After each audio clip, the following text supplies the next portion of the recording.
Unmute. Welcome, everybody. Happy Saturday. We are here live from the pub. And now that I actually see the camera, I need to go fix it. My name is Devon. I have over here Brittany. I'll let her introduce herself real quick while I go fix the camera. Hello, I'm AdventuresOfBrittany. I stream on Twitch, and you can catch clips and stuff on YouTube as well. But part of the KC Game On crew with Devon is how I know him. And yeah, we're here to talk about tech and the industry and anything and everything tonight. So hang out with us, ask questions in chat, push us, continue the conversation, and throw out your feedback of what we're going to talk about today. So, all right. Hey, everyone. And I'm pretty sure that we're going to have a wild Nick the Nerd here as well eventually. He knows how to get into my house, so he'll be here. I don't have to let him in. It sounds like he's gonna break in. The good thing I've got the dogs put away, so they'll be fine. Oh, okay. But welcome everybody. Welcome in the chat. I see we've got Fox. We've got Nick talking in there already. We've got 50 Shades of Beige in here. Thank you for stopping by. How's it going? We've got Clout Shot as well. Yeah.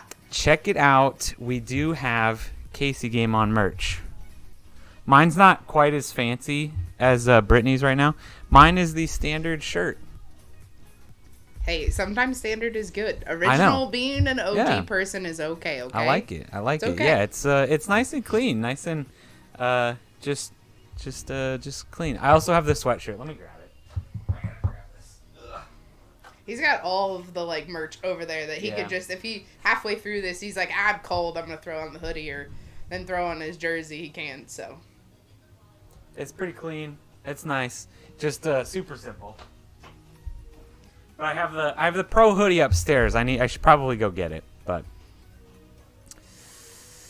she's not the only one. I don't know what. I don't know. This is why I'm really bad at streaming, because no, I don't even know what he's talking about either. Referencing. So all right. So you're not alone. Well, either way, welcome. Saturday night we are streaming live on YouTube. Hopefully, if you have a drink, if you enjoy drinking. Oh, look at Discord. Okay. What about Discord? Sorry, either way, have a drink. Cheers. What are we both sipping on, Mr. Meaty? Oh, hey, look at that. Oh, did Fox get his? Fancy pantsy. Hey, look at that. We have lots of jerseys coming in finally. That is, it's one of those things that I should have looked at closer when we decided on this company. I really like the merch so far. Like it's really nice, but the fact that they said up to 28 business days to process to manufacture this stuff. Wasn't including shipping dates. Yeah, as well? That's not including shipping either. Yeah. Up to, and it seems like they are taking the full 28 days. So it's taking a really, really long time. Yeah, I mean, to be honest, the shipping time didn't seem like a crazy long time. The fact that it was coming from the UK. Yeah. I thought it was pretty quick because of that. Especially with everything that's just going on in the world with shipping and everything. Like, if you think back to think back to a year and a half ago, had we tried to order these a year and a half ago, we probably still wouldn't even be getting them until now, just because of logistics and the way that everything's going on right now. So yeah, print on demand sucks. Yeah. Yeah. So I've already been looking at a couple of other different options, but this is what we've got right now, and honestly, I really like this stuff. They did all the designs and stuff. We basically just gave them the logos. We basically gave them a couple of, I will say the quarter zip. Yeah, the quarter zip and the joggers are probably the next two items on my list. Right. Yeah. So those are the things that I was waiting. So I did order the sweatshirt, but I ordered the T-shirt and the jersey for this round because I knew we're heading into summer. And then as soon as I was like, okay, I'll wait a month or two, and then I'll order, probably the quarter zip, the joggers, and get some extra winter stuff. But here's the question. So with winter coming around, do you get a quarter zip in your joggers and a size bigger just because it's about to be winter and we're gonna hibernate? I don't like, know. What's the winter season gonna be like for us here? We'll see. I mean, I usually order stuff like this up a size anyways, just because I like to be comfy, you like the comfy. Yeah. Right? We've got Pinky Tech as well in the chat. Welcome. How's it going? Hello, Pinky Tech. You want a white version of the button-up? Yeah, honestly, I kind of wish that we could take these colors and switch them around a little bit, but this is basically what they gave us. Basically, we just said, hey, this is what we want. Just make some stuff, and they put it up there. Missouri, you never know what it's gonna bring to the table, right? I mean, granted, you say that, Clout, and literally today during the Kentucky Derby, they were shouting out that there's like thunderstorm warning, really? like tornado warnings, and for people in Missouri and like Bonner and Edgerton to get to their safe location. And I'm like, what? I'm out in the middle of like downtown Kansas City and it's 92 degrees. Why are you telling me there's a thunderstorm and a tornado coming my way? Like, what? Right. We didn't get any storms where I'm at. I mean, here where I'm at, we had, like, it was cloudy in the morning, but that was it. I don't think, you want the naders? No, thanks. You didn't can get keep all anything the naders out in your town. I'm good. oh my gosh. For someone who doesn't have a basement, all I have is like a 4-foot crawl space. So the closest place in my house, like the safest place, is actually my laundry room. Because it's off of the kitchen, but it's also off of the garage. And I have 2 doors on either side of the laundry room I can close. So the sirens went off last year, which was my first year living there. And I just threw the couch cushions on the floor, grabbed me a blanket and a pillow, and made myself comfy. And There you go. held down the fort, so. You live behind a hill. Tornadoes just pass right over you. That's pretty cool. That would be pretty insane. But yeah, so we are showing off the merch a little bit. Basically, we ordered all of our merch for our partners, the Casey Game On partners, and Brittany here is one of them. Hello. So all of that stuff got shipped to my house. So eventually, either all the partners need to come here and pay their dues with an interview on my stream. Oh, is that how you got me here? Or we have to meet somewhere and they have to buy me appetizers or something. We'll figure it out. Buy you a beer. We'll figure it out. But yeah, so that is partially why Brittany is here tonight. But we figured we'd talk about some other stuff while we're here. One, beer. I finally got a new beer on tap, which I'm really excited about. And it is good. Honestly, I have a bad feeling I'm gonna drink through this way too quickly. Actually, surprisingly, you had your beer before me, and I'm probably further in mine than you. So it is definitely a smooth beer. It's really good. This is one of those that, man, I'm gonna get inside from a day like today, like where I mowed the lawn. And I'm just gonna be, and I'm.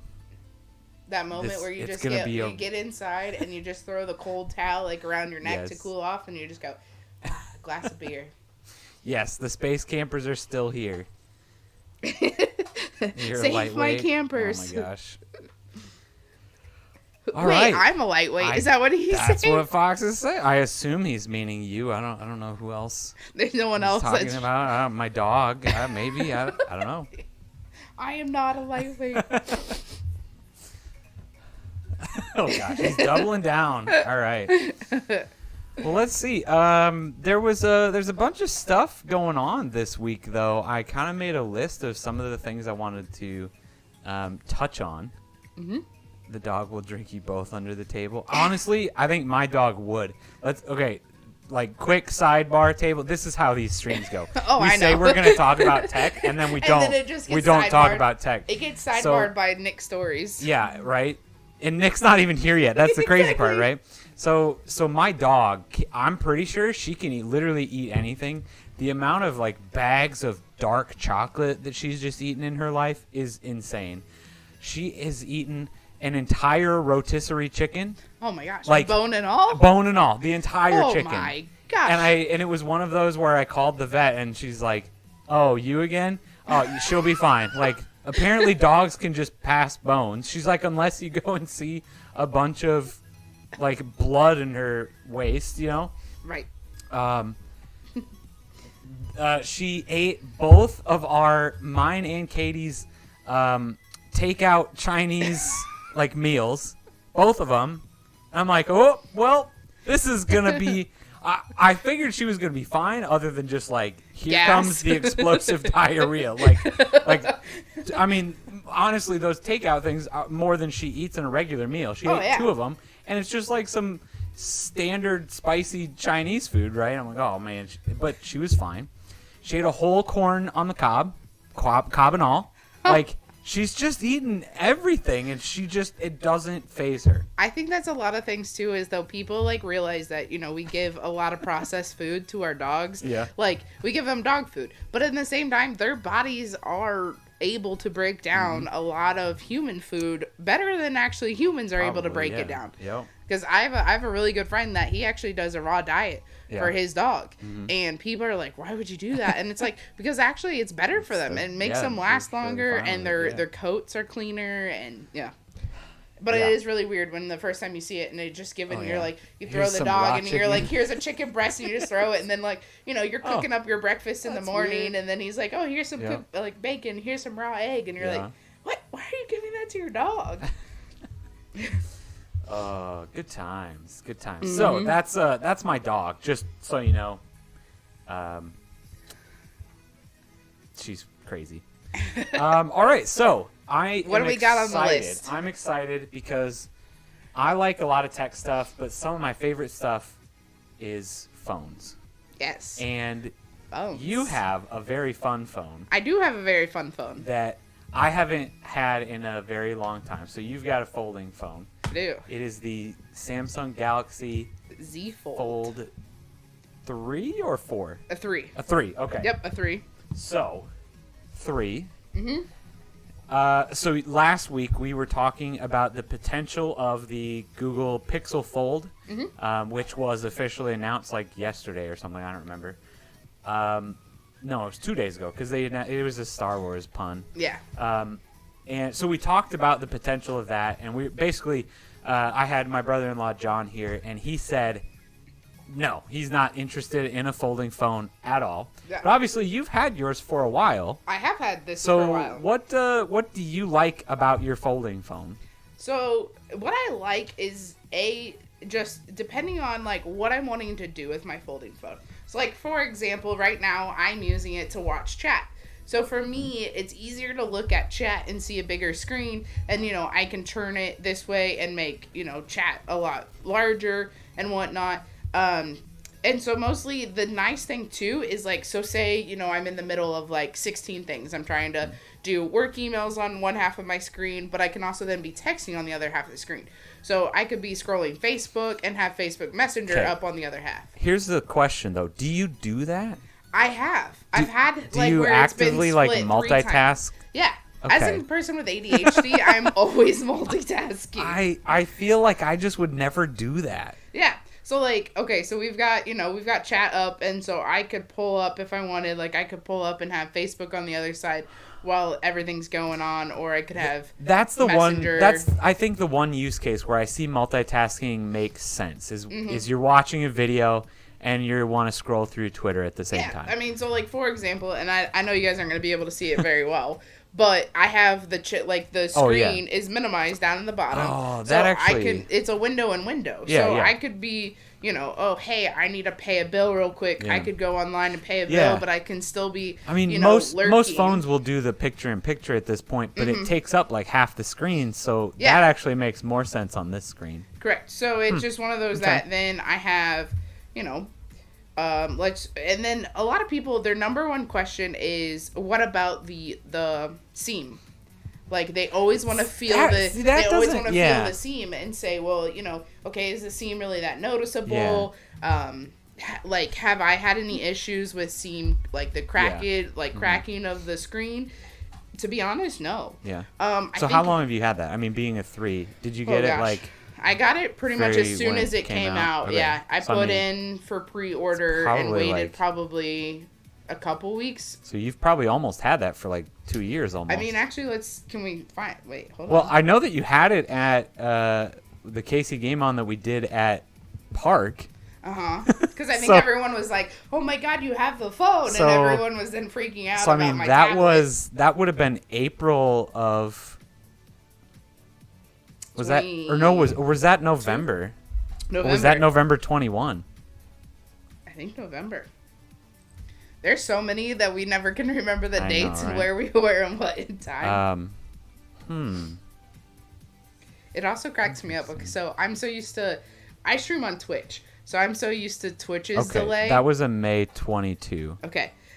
So I'm sitting here and I'm watching, obviously, the stream on my phone, and so I see, like, the delay from it. Yeah, right. Pinkies up when you drink. My pinky's always up. I don't know what you're talking about. Does that mean I need to, like, hide myself when I drink now? No. It's just, that's actually a random, like, is that nature over nurture? Pinky's up. I have no idea.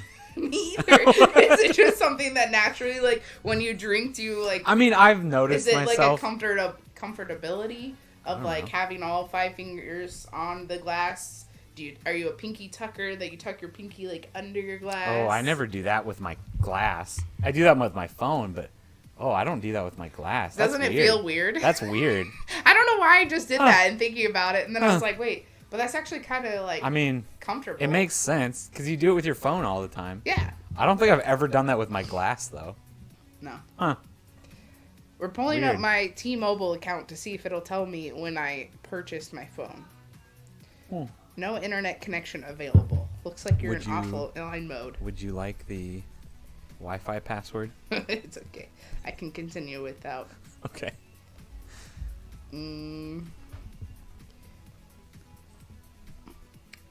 I am actually curious when I got this phone now. That is kind of... But I think people also always ask, what's the percentage of how much do I use it? So for those that don't know, it is a singular screen that you can use on the front, and then when you open, it gives you the double wide, like, tablet feel. I would probably say I use it...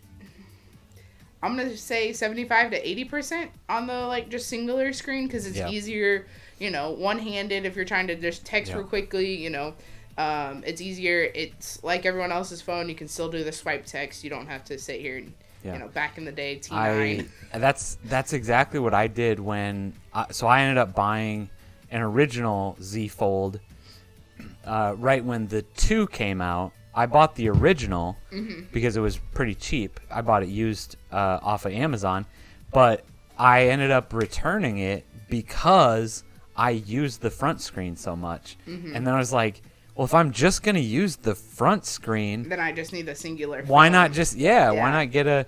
And again, that was obviously a really long time ago. And half of the reason I didn't like it was because none of the apps were optimized for the big screen. Yeah. It just felt... When I opened it up, I expected it to be a better experience, and then it wasn't. It's just the same experience as if you had...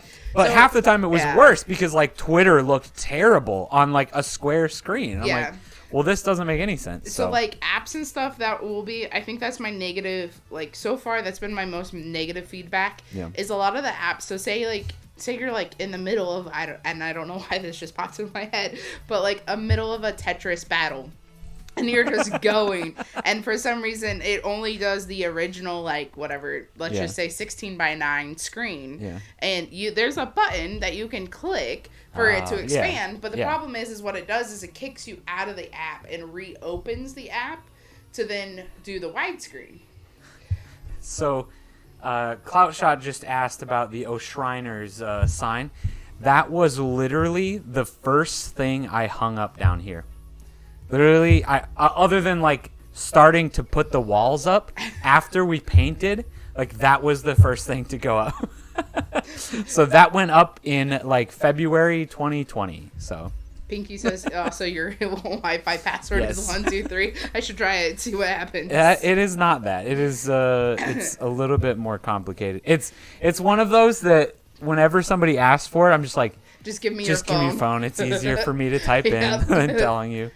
Are you someone who, okay, so this is going to be another like kind of tech question. Are you a person who then creates your own Wi-Fi password? Yes. Or do you use the original that's located on the base of the router? So my password is actually the first letter of every word in the phrase, "This internet is protected with this 13-digit password and a question mark." Oh my gosh. So it's the first letter of each of those. Now So you're gonna have to change it. I mean, good luck, whatever. I know that the VOD's gonna be there, but I mean, have fun, whatever. Hacks it. Boxes over there hacking into your Wi-Fi right now. Yeah, so it's one of those, like, I can tell you that, but it's just so much Twitter password. Yeah, no. It's just so much easier for me to just go and like type it in. Right. So. Are you also okay? So then, while we're on passwords, so whoa, you just hit one of my like top 5 like hot buttons. Oh, I'm so sorry. I love passwords. So you know those companies that like make you change your password every 90 days. So yes. Say you have a digit that's at the end of that password. Yeah. Are you a person who just keeps the base word and then your digit you just keep going up and up and up and up? I don't. No, you change it fully? Because I don't want to give away my logical thinking. Yeah, so I usually So no, you don't change the digits. No. There you go. That's so all you yeah, gotta no, say. I don't. So I always just pick for my passwords that I have to change regularly. Uh-huh. I'll pick like a random word or two or something. Okay. And then I have like my own. It's called salting a password. It's just adding extra stuff at the end, like the numbers. So I have my own special like key combination that's like ridiculously quick for me to type in. That adds an extra like 10 characters to the back. So I'll literally just pick a word and then add that like 10 characters that I'm really fast at typing. Huh. And then I just change that word. So it's basically the same thing, but it's also completely random. So it's never going to get you would never. So all my passwords are like 15 to 20 characters just with that, and they're super easy for me to remember. And that's the thing though, is because like when you do the more lengthy passwords, they don't require you to change them. So like I think 16 and above, usually companies are like, okay, you don't have to change them. Yeah, well, yours, yes, but like there's some that I've been at, they're like, okay, if you do 16 and above, then you don't have to change them, but if you do like 16 and below, then it's like every 90 days you have to change your password. So which is so interesting. I actually think the reason that I like passwords so much is because it is such a strong interaction between humans and technology. Yes. And it is such an interesting thing to me, just the psychology behind it. Well, it's also one of those things with passwords too. It's sometimes they're either like, thankfully, websites will tell you like case sensitive. Yeah. Because like, okay, if the beginning of my password starts with a capital letter, but I'm feeling extra lazy today and I don't want to stretch my pinky over to the shift key and I just type in the first letter and it's lowercase, like, is it going to take it? Is it not going to take it? Is it going to recognize it? And so when you guys talked, I think a couple weeks ago when I jumped into chat, we were talking about, technology, the evolution of technology. Like that is one way that technology has grown so much, is to be able to realize the difference between a capital letter and a lowercase letter. Yeah. Right. Yeah, and a number and a symbol, which cracks me up. That granted, for those that know code and understanding coding, is when you get into the symbols. Like some websites will be like, "Oh, a symbol's required," and others then they're like, "We don't understand symbols." And it's I just hate when websites restrict how many characters you can have, and they're like, "Oh yeah, only max of 16 characters," and I was like, Mr. Bank, no, please let me add extra characters. Like, why? You have my financial data. I want to be secure. Like, why are you doing this? Yeah, I can definitely see. I mean, I've not at least worked at a company that has asked specifically for like pass phrases, but absolutely I can see people like telling you that. That's definitely I feel like a best practice at this point, but. Well, no, the problem though is, so you bring up passphrases, and a lot of people use, phrase association, which is the number one thing they always tell you to keep away from, is because the easiest passwords, well, granted, the easiest passwords to guess are, the 1, 2, 3, just random numbers. But at the same time, people associate words together. So, they might do like bluebird sky, like things that, go together. And so when they say, phrases, it's hard to generate a random phrase that then you remember. Come on in, Nick. The door should be open. Come on down, Nick. Just close the door when you come in. Come on down, Nick. You are the next contestant on The Price is Right. The dogs are put away, so you should be fine. You're not going to get attacked by the guard dogs? There shouldn't be any barking. We should be fine. Oh, man. Yeah, passwords are good. Passwords are fun stuff. Right. But... Cool. With passwords, you can get into then, with phones. Are you somebody who does the 4 digits? Or are you someone who does the, 6, 9, whatever? I think 6 is the next one. For pins and stuff? For pins and stuff. Yeah, I usually do 6. Okay. Just because the pin that I usually use is pretty easy to do 6. Hey, Nick. How's it going? Welcome. You guys were talking about swag. We were talking about swag earlier. Swag right Look at that swag on your head, too. Right. Welcome to Nick the Nerd. He is in the pub. Hell yeah. Can I get you something to drink? I will take. You have Space Camper, I assume? Is that what we're Cloud says we're not allowed to give away the I have Space that Camper. in cans. This is the Limitless Brewing Joko juice. Okay, I'll try that. Okay. I was going to give you you wanted to sit. It's alright. I'll drink the whole thing. I know. Yes, I saw you guys talking about swag, so I want to swag out here with this elite jacket. Nick, Fox wants to know why the fuck are you in the hoodie? What? Because I needed to swag out this jacket? He says it's 90 degrees out. Why the F are you in the hoodie? Because I got this jacket and I need to wear it. Clout is shouting, Nick! It doesn't have his name on it, though, so his hoodie could go disappearing and no one would ever know it's his. Let me take this out for you. Oh, gosh. Bam! Woo! All right. He's official. But, I mean, check this out. This is a pretty nice... It's pretty cool. Ooh, it is. I know, yeah. Is it the same Oh as... my gosh. If it goes disappearing, I don't know who's I don't want to get a beer on it, so yeah, you try it on. Yeah, it's basically the same as the Pro hoodie, yeah.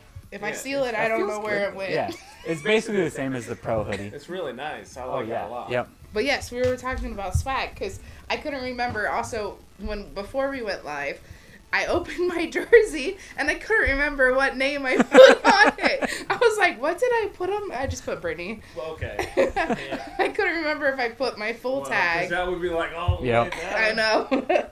I'm trying to somebody remember who somebody the did MLB that. Guy is that has like the. Oh gosh, I don't know. The hyphenated names all the way on the back of them.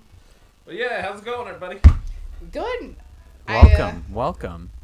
We were discussing that I was downtown working an event for the Derby, which then everyone was super, super mad about because, the Derby's hosted on the local TV channel here. Yep. And so Patrick Mahomes was in the middle of announcing, riders, are you ready? And all the, stuff. And, and the news channel then popped up to warn about the weather. And so everyone just sitting there was like, boo. Yeah, I was over at my in-laws' house, and we were all screaming at the TV. Oh, yeah. Are you kidding me? We don't care about Maryville or any of these other little towns of 200 people. Get off of the... Get off of the TV. Come on. But I'll tell you, I know I'm just kind of getting in here and interjecting right away, but... It's fine. We ended up doing a local betting action. So the way that we did this was... we had everybody pick 3 horses. So there was 6 of us adults and 5 children. And we had everybody pick just, whatever horse they wanted based on whatever their name was. And then we counted up their placings, right, to see who would win. I put in $20 for my wife and I and my 2 kids. and my wife wanted all the money. Of course. Yeah, I was like, hey, where's my money? And she's like, what are you talking about? She I was like, should give "Of you your course." original 20 back. Yeah, I'm not getting that back. Or your 5, because it was for the port, you're right. Yeah, well, Yeah. I mean, I paid all 20 for us. Yeah, but you should get your 5 back. No, No. not happening. No, okay. Never gonna happen. I was like, all right, well, that's cool. At least, I mean, maybe she's got, she'll use that to buy more crap in Pet Simulator X. Gosh. If you guys know what that is. But while you were driving too, we were talking about the new, is it the Pixel? Who came out with it? Yeah. Google Pixel? Did about doing the fold full phones. screen? Clout is asking if you got a fresh cut. No, like I did get a fresh cut. he like, did you clean up the Oh, sides? I did. I cut everything. So little- anytime yeah, that I it's a little buzz my shorter. hair all the way down to nothing, I go ahead and just... Because I've been looking at you too, Yeah. going, wait, hold up, something's different. Yeah. So, yeah, you should see, like, the pound of fur that I had that I just shaved off this morning, right? I was just like... So I went... Yeah, I took my kids this morning as soon as I got up, and we went, got our hairs all cut. Nice. And then I came home, and, Hairs. well, I hate... Yeah. Yeah. So, so I was just like, you know what? It's about that time. It's summertime. I'm going to cut back to the goatee. My wife hates it. She wants me to always, I guess she doesn't like my fat face or whatever going on here. That's all right. I mean, like, in a week, you're never going to be able to tell that I cut it off anyway. Yeah, right. So, like, Right. whatever. So, yes, I have a And fresh cut. I cut off all with that it being crap. like 90 degrees, Right. like I don't understand. Like obviously, as being a lady, I don't understand how men go the whole entire summer with like these beards that are massive. No, I don't know that. Like, yeah. so like for today, with it being 92 degrees is like the max I think I saw today. Yeah. Was like I would rather be like have clean Yeah. and ugh. This is as long as I can let it go. Like I should have shaved this morning. Like It's driving you nuts. yeah, it's like this is too long. I should have shaved this. Yeah. Pinky says, speaking as a husband, Yeah. when the money leaves the wallet, it doesn't come back. Yeah, for sure, right? Yeah. You never get it back. No. You're like, okay, well, cool, whatever. I guess whatever works. But yeah, I mean, it was fun. It works. We had all of our kids picking random horses and shit like that. That's And, good. Nice. I had oh my gosh, what was the name of the horse? Verification or whatever the hell the name was. idea. I had that horse. I wasn't able to pay attention to I it, did not so. watch. But I had Yeah. that horse, and they led the first half of the race. I was like, hell yeah! And of course, anytime you get a Right. horse reading the first half of the race, you're like, all right, You're I'm No. like, Yeah. at the end of I it, am not totally doing out that. there. They're never going to get all the way to the end. Nope. So, it was cool. And, everybody had some fun time with it. So it was good. I went over there, and of course, we were day drinking, having a good time. Good. And then, got home at 8 o'clock. I was like, hey, I'm going to peace out and go Okay, to bye. DevonDoesTream. And she's like, but you've been drinking? I was like, yeah. And I ain't drunk, so I've been drinking. Let's get out of here. For the record, Devon lives like 8 minutes away from my house. It's not too far. Not that I'm drunk. I'm not saying that's okay. I'm not saying that's okay. You could ride your golf cart here. Yes, don't snip it in a way that makes me look Jeez. bad. Here we go. Okay. Too late. I already clipped it. I'm Okay. just kidding. But yeah, that's what I was like, and I flipped through on the way over. I flipped the stream on real quick, and I was watching or listening to it. Rather. Okay. All right. Not Good. watching Good. it. Good. I was listening. Oh, And, man. I think you should stop while you're ahead at this point. Yeah, Right. that's how I knew about you guys talking about the swag. So Yeah. that's why I had to bring my elite jersey. Good. No, Pinky, that is not what we are saying at all. As long as the trip is under 10 minutes. Yes, no, Something like that. Yeah. something like that. I say 5. If you could walk it, you're good. Alrighty. Okay, All right. moving on, Yep. moving on. Let's see. Technology. Woohoo. What's next? We talked about the Pixel Fold. So I phone. did get just for the You can't Everybody- slam your stuff right by the microphone. Oh, It's shit. not good. Pixel 7 Pro I just got last week, so Ooh, pretty happy fancy. How are you enjoying it? about that. Pretty good. And then of course they announced the whole fold thing, and I was like, I mean, not like work is Well, gonna offer that yeah, as an nah. option, but Well, so yeah, that was the thing is my work pays for my phone. yeah. Because I'm on call 24/7, which is fun. Yeah, I'm sure I can. I'm sure we can. Yeah, They'll start charging You me. need to pull it up. Well, Well, I'm working it. Okay. But anyway, so they offer us a deep discount on phones, and they make you pay for your own phone now, which is a new company as opposed to the old company. Okay. Yeah, this was $400, so I can't really complain too much. Yeah. Compared to, I feel like 400 compared to like market value though. Yeah, I mean, it's although retail or whatever. Yeah. Although they did just go on sale down to $6.99. So what? I mean, the reality is $704 to $6.99. no, they're $8.99 started. I don't know what size like model you got, but no. Well, I mean, this is the Pro, so whatever the. yeah, I mean, I'm pretty sure they come in like 250, 256, 256 and 512 storage and stuff. He's about to look it up for us, so. Yeah. So I got Big Boy, whatever it is. Okay. Hey! I didn't say you need to put the name of the company in the chat. Oh no! All right. I mean, it's not like there's a lot of us that don't work at that company specifically. Well, if you know who I am, you probably know who I work for, right? Right. I don't like sugarcoat it or anything. No.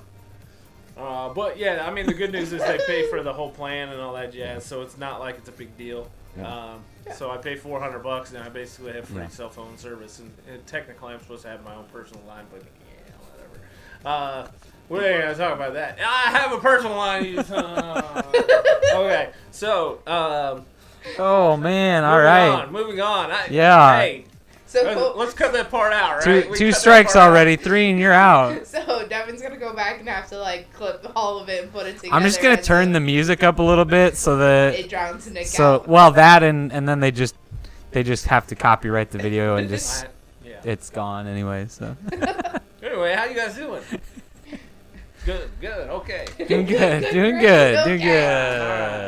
What about that Yeah. weather today? It was a great day to go Oh, outside. Not. Oh, who's sending me messages on the side? Is this not good? I'm guessing it's. Oh no, somebody signed up for new registration for tournaments. Wow. All right. Good. All right. So if you, I'm gonna do pitch real quick just in case. Oh, Go jeez. right ahead. If Devon's you're out like, there, I'm gonna take a break. See you later. if you're out there and you're in Kansas City and you work for a company that likes to support their employees, Sign up in the next 3 hours. well, no, I mean I'm technically Third moved strike it incoming. until next Friday. Okay. So Casey Game On actually hosts Kansas City Esport, the corporate esports cup, and so our team manages all. You of should the get league closer play. when you're monologuing. Oh, okay, sorry about that. I mean, it's fine when you're like making comments, but like when you're gonna do a whole speech here, at least make sure people can hear you. So, Kansas City Holding Esport. forward. I can get you. Oh my God, each- I'm gonna screw this up. I can get you each your own microphone if No, you it's want. okay. We can share because I'm loud. So Kansas City Corporate Esports Cup Yep. is something that's hosted by Kansas City Game On, or KC Game On as we call it.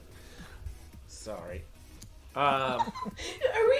Should you be the one giving this pitch right now? It's perfectly fine, perfectly acceptable. So I feel anyway, like you shouldn't be giving if you this are a pitch. company out there, or if you are a person who works for a company that supports their employees in a way that supports culture and things that they do after hours, and you are interested in gaming, we have 4 tournaments we're putting on starting in a couple of weeks. What games are we playing this year? So Nate? we're playing Overwatch 2, and then we're playing Alright. Rocket League, All right.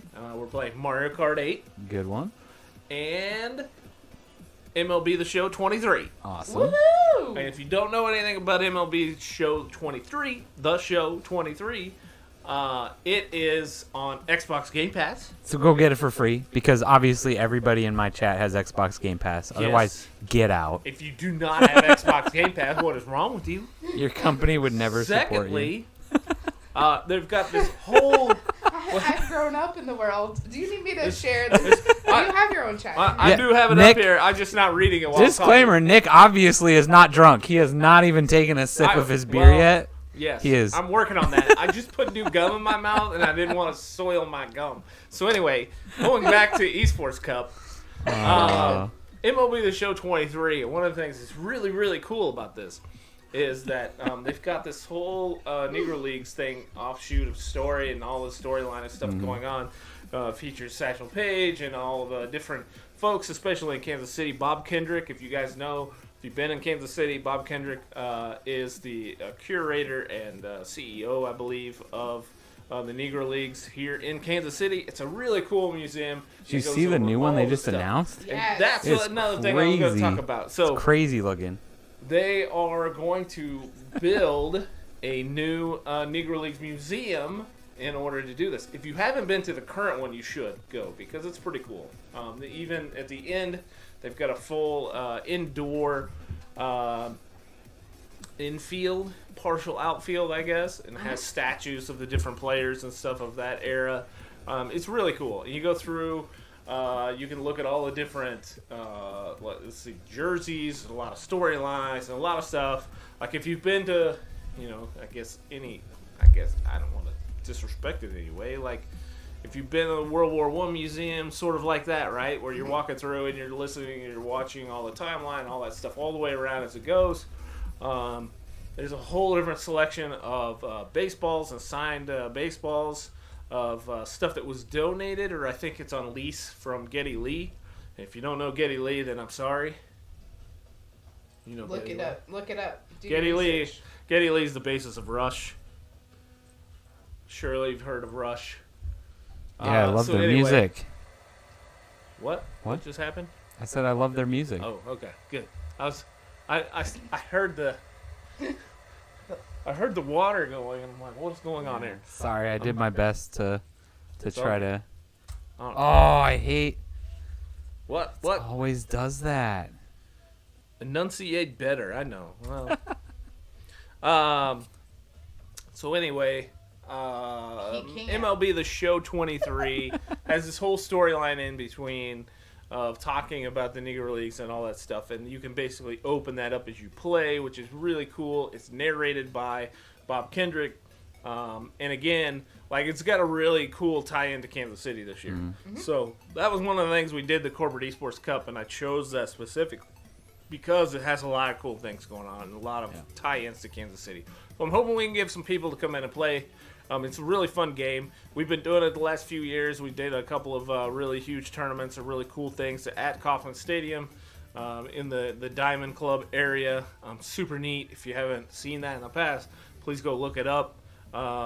It's really cool. All that shit's on our YouTube page if you're interested in seeing that stream and stuff. But anyway, how you guys doing? Hello, Nick. I'm glad you had a great tangent about. So, at the end of all of that, if you have not signed up for KCEC, Kansas City Corporate Esports Cup, make sure to do so. Yeah, so kcesportscup.com is the website. You can register through there. It'll kick an email back to me. It'll actually, if you go through all of the different links, it'll kick you back over to kcgameon.com and /events, and then you'll see the actual Esports Cup event page on our kcgameon.com/events page, and that's where you would actually sign up for your teams, and we'll get everything rocking and rolling. We've extended the registration through next Friday. The following week after that, we'll be doing orientation on Tuesday and Wednesday, and then the following week after that will be week 1 of our league. So we'll be pushing through that stuff. So if you guys get any questions, You have that down. feel free to hit me up, nick@kcgameon.com, or on Discord, which soon will be Nick the Nerd since they're changing their policy. Hey, Yeah, don't jump ahead in I my know. script. Come Oh, sorry. on. Sorry. Jeez, Nick. Technology, take it away. Technology. Now that he gave his whole entire pitch. Yeah. I mean, it was pretty good. He needs to practice that every once in Facepalm. a What while. I facepalm? Okay. His elevator pitch was Yeah. a little lengthy. I think It the was- elevator I would mean- have already been off and on like 17 times. Fine. I mean, we're going to the 17th floor. I got a little extra time. He's, we got a little extra time. All Third right. strike. Clout says you're out. See you later. Bye, Nick. Oh, here, bubblegum. Sorry. Cameraman, you don't want to say that. There you go. Sticking behind Oh, the man. I don't have it. I mean, we're not in a public place, so I don't want to stick my gum I don't- underneath your Oh, bar. yeah, I appreciate that. That would Thank be you. kind of weird. I mean, it does make it a little bit more authentic, so, No, you know. please don't. Please don't.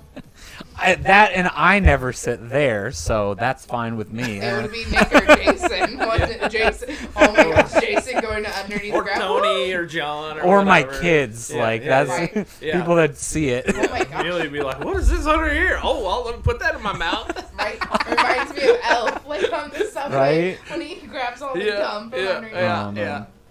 Oh no. Gross. All right. I need to refill this. Hey, Cloud, how you doing?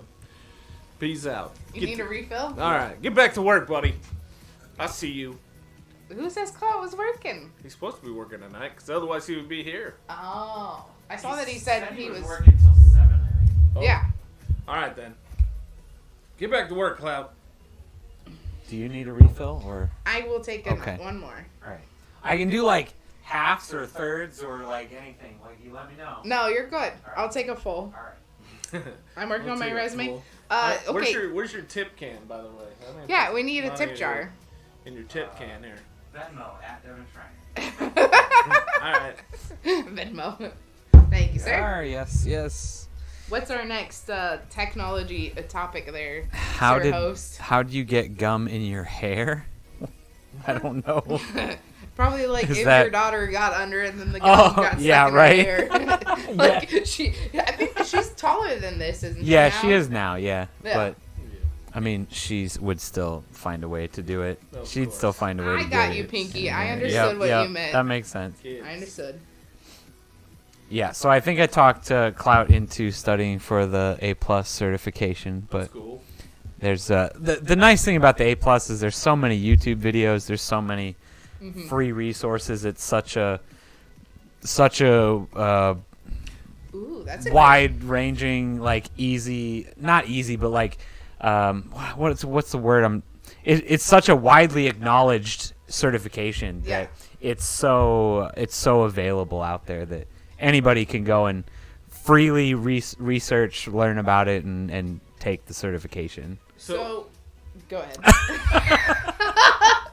So you just got your SSCP. Tests are getting so expensive now. Well, that's what I was Man. gonna say. So nowadays, is it worth going the college route No. and getting the expenses versus now because Google certificates have become Yeah. such a thing? So Yeah. is it worth doing the whole Google certificates? Go ahead, Nick. So my answer as a hiring manager is that if you put the CompTIA, Network Plus or whatever plus, whatever test that they have on it, that's cool. I'm not going to discount you because you have that on there. But as a hiring manager, I assume you already know this stuff, right? Mm-hmm. Like, to me, and at least where I'm sitting, and maybe I'm not the greatest, like I'm not I would say a beginning manager. Mm-hmm. Like I'm not I assume when you come to me, you know some shit. Yeah, right? you're not hiring entry level positions. Yeah, I'm not an entry level guy. Yeah. So if I For see sure. that on my resume, I'm like, okay, cool. But Yeah. like, I give it like 1 second of my time. Like, Yeah. piece. Okay, Yeah. let's go to the next piece. Yeah. And so to me, I don't feel like I don't know how much it costs now. I did do a lot of TIA certifications. $246 or something. That's They pretty split cool. it into 2 tests. Really? Yeah, But they still have the Network um, Plus because I got the Network Plus. yeah. And I did that back in 20 years ago or whatever it was. Yeah, I mean they still have Oh all my that god, you're stuff. so old. I know, I'm super old. That's another reason I shaved all this gray ass shit off. my Fox face. says college is never worth it unless it's a Yeah. business degree Well, of some sort. And it's very true, right? Mm-hmm. So, one of the things I wish that I did was more business courses to Yeah. teach me more about business and how to run a business and Yeah. how to, kind of like you go back to high school, right? And you're like, Oh. why don't you just give me some economics Okay. and tell me how to do my damn taxes? And Because here's after getting my MBA, I'm gonna tell you that man, it was not as good as I think you Yeah. think it was. well, and that's perfectly acceptable, right? Pinky says he doesn't care about the paper you have when Yeah. I hire you. What's your experience and what's your aptitude? Right. And that's He, what I. he also got his MCSE about 20 years ago. Yeah. So, Devin will tell you this. I had this conversation at our event 2 weeks ago, right? Oh my god, I was it's talking crazy. with the I guy think it was there. just 2 weeks ago. I know it was Yeah. 2 weeks ago, And I basically told this guy flat out, I was like, I don't really give a shit what you put on your resume. I just want that initial information of what you may know. Yeah. And I'm going to ask you a bunch of questions. And if Yeah. you come up wrong, See you out later. the door. Sure. Yeah. Like I'm not screwing around. Like if you tell me that you know all about networks and I ask you what's the loopback address and you give me the wrong answer, loopback address is the first thing on my list. Like if you don't even know that, you don't know shit. Get the fuck on out of here. Let's see ya. I don't even want to talk to you anymore because clearly you're bullshitting me on everything else you have on here, right? And I'm not an entry level manager, but I also can see like at an entry level, I know what I would be looking for. Yeah. Even though that's not what I'm generally hiring for, right? Sure. So, Cloud, basically, long story is what he's saying is during your resume writing, if you want to, send him over your resume when you're done writing, and he'll take a look at it. He sent me his resume a few days ago, and I sent him back like a post this long of shit he needs to fix. Because the first one, and I'm telling everybody this, and this is for everybody out there, is I want a single-page resume. I don't give a fuck about all this dumb shit that doesn't have anything to do with the job that you're applying. With the job that I'm applying for, right? Yeah. That's cool that you worked at a fast food joint. I worked at a fast food joint, too. Yeah. We all had that same experience. But, if that's Still not... reading that list of things to fix is what he said. What? I mean, but the reality is, like... Burger King I have on my resume doesn't get me very far. Right? Well, and I think there's so many things that go into it, right? So Foxer said that making your resume look pretty is more important these days, and it depends. I feel like on what you're doing, because if you're applying online, honestly the less pretty your resume looks, the better. Because it's going through a computer first, and the computer's only going to get confused. Don't even get me started. The computer's only going to get confused if it looks pretty. Like that just wants all the text and the keywords. Yeah. So, as someone who just got a new job recently, so I'm only 3 weeks into a new gig. Yeah. And so, for someone who was, while I've been looking, is all of these computer-generated resume readers are a nightmare. Yep. And like Nick said, is you really have to define your resume to what you're applying for. Yep. So I got super extremely lucky with what I found is that a recruiter called me and said, we love your experience, we love what you have, like interview with this company, and they were like, hey, do you want a temp position or full time? And I was like, no, I have to have full time. And it was very like upfront about having that full time position. And so people even ask me still to this day, even though, I've only been there 3 weeks, they're like, how'd you find this? And I'm like, a temp company, honestly, because I don't know if I would have found this job had it been for, applying online with the resume readers, because I know my resume skills aren't up there. And thankfully I have people who are headhunters that I've sent it to and said, hey, read over this. What do you think? How can I improve? So. Yeah. You said this was Limitless? Yes. Because it sure tastes like a lot of Tank 7. It's the Limitless Brewing Joko. I mean, it's a hazy IPA. It's just got a lot of citrus in it. Okay. Yeah. I picking up a lot of Yeah, I mean it's Tank 7 on should it. be similar. I mean, it is, to be fair, I'm just complaining about just it. so everybody knows, it is fairly high alcohol content. It's a 6.7%. Just so you know. Sorry. Fox, you bring that up, or no, sorry, Pinky. I can't read. Pinky says some people out here writing autobiographies. Yeah. So I don't have time for that shit. no, and that's the thing is like hiring managers. Literally the thing that you want to do for hiring managers is you want to get basically a 2-second or You have an 5 elevator seconds. pitch. You have Give me a what 5 you want. second. You have a 5 second window to basically at the very top of your resume to say this is who I am, this is what I want, this is who I stand for. To catch their attention, and if you don't do that, your resume is going out the trash, or it's going at the bottom of the stack because they'll read through them and go, okay, we still kind of like that person. They have the experience, but because in my interview with one of the ladies this week or a little while ago, is they didn't ask any questions. Oh, absolutely. They didn't ask any questions about my work experience. She wanted to know about me personally. And that's the thing is I think a lot of companies would rather want to know about your personality and whether you're going to fit within the personality of the team rather than, oh, hey, they know how to use Excel and they know how to use a computer. Because, sorry, we're in the 21st century. Everyone knows how to use a phone and a computer. Right. Yeah. So, yeah. The clouds comment, yes. I'm pretty sure I have a job because people don't know how to use a computer. Well, yes. Some of us have a job in technology because people don't know how. But I mean, it's all about, I've hired a random assortment of people. Like, one of the guys that I hired interviewed really well and just has not done it for me. I'm like, what in the hell? But then I'm not going to get into more details than that. Wouldn't. But I'm just like... People already know where you work. Right. Sometimes that shit happens. There's people interview. I'm not a guy that interviews really well, obviously. I'm still working at the same place for 17 years. Yeah. But, the key to all of this is, first and foremost, you need to tailor your resume to the place that you're actually applying to. And that can't be understated enough, right?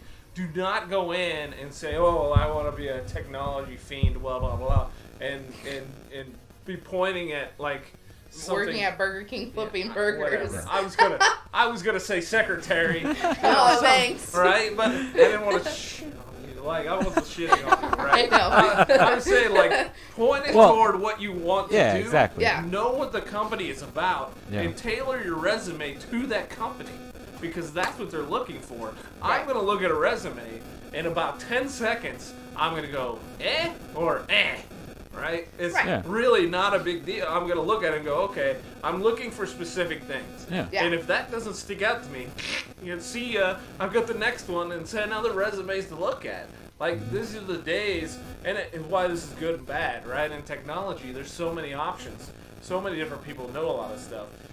And the first thing that I see is John? I've got a ton of experience, I've got experience in Linux, right? He's at home. And the first thing that I asked him is okay, name off all the commands in Linux, and they all what? What's Linux? You want me to name off the commands in Linux? And I'm like, yeah, just tell me as many commands you can rattle off the top of your head.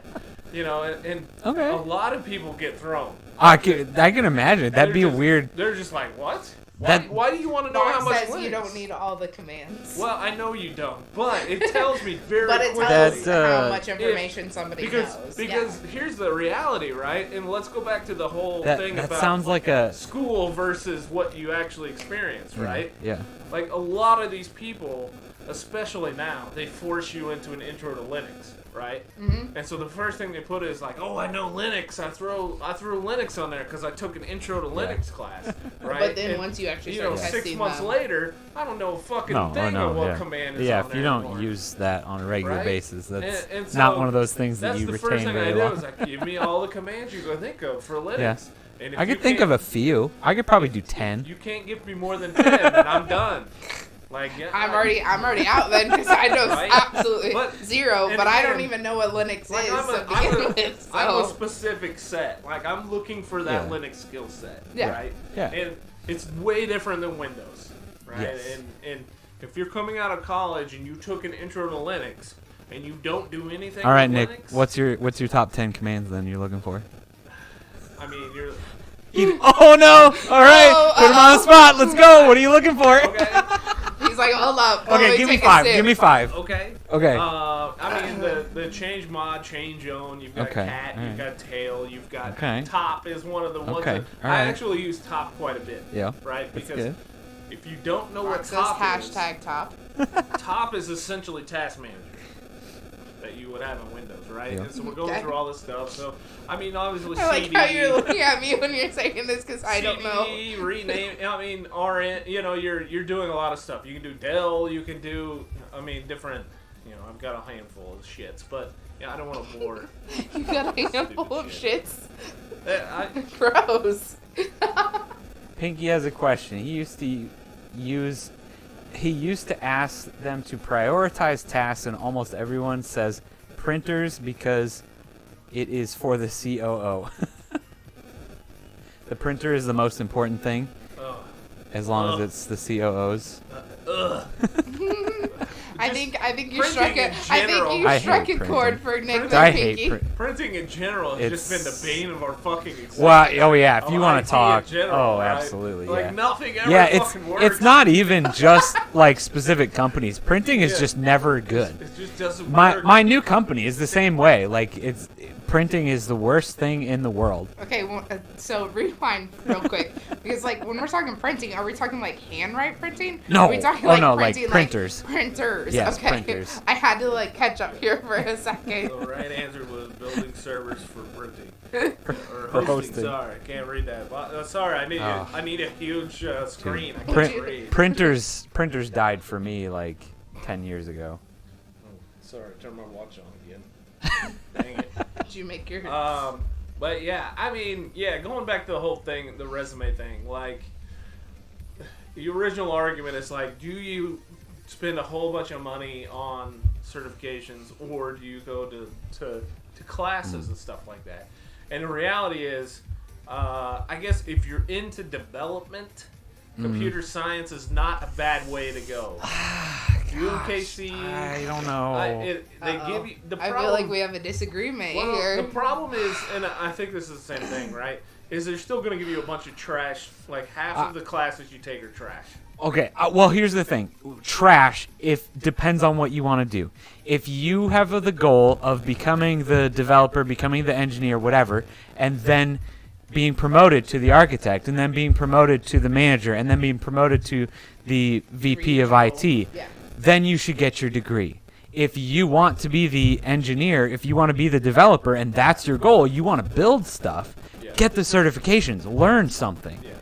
But the degree helps because you have to take the English classes and the writing classes along with it, and that rounds you out. You have to take the political science, and you have to take the other random. It becomes the It just- whole debate about street smarts versus book smarts. Exactly. It yeah. rounds you out as a whole human, so that way you can have the whole empathy versus sympathy kind of thing Yeah. too. Give a fuck about Yeah, that. no, I know you you don't because you're hiring engineers. Right. Yeah. But the only thing I still say this to this day, the only thing I got out of college, getting my whole degree was like the writing classes. Yeah.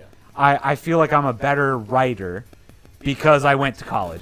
See, And I got my and for network and somebody- system administration degree. And for somebody who didn't go to college, Yeah. is that I've gotten so much more experience from, like, Nick Yeah. said, so my path to where I am now makes absolutely no sense. So what I currently do now is Right? I'm a real estate coordinator.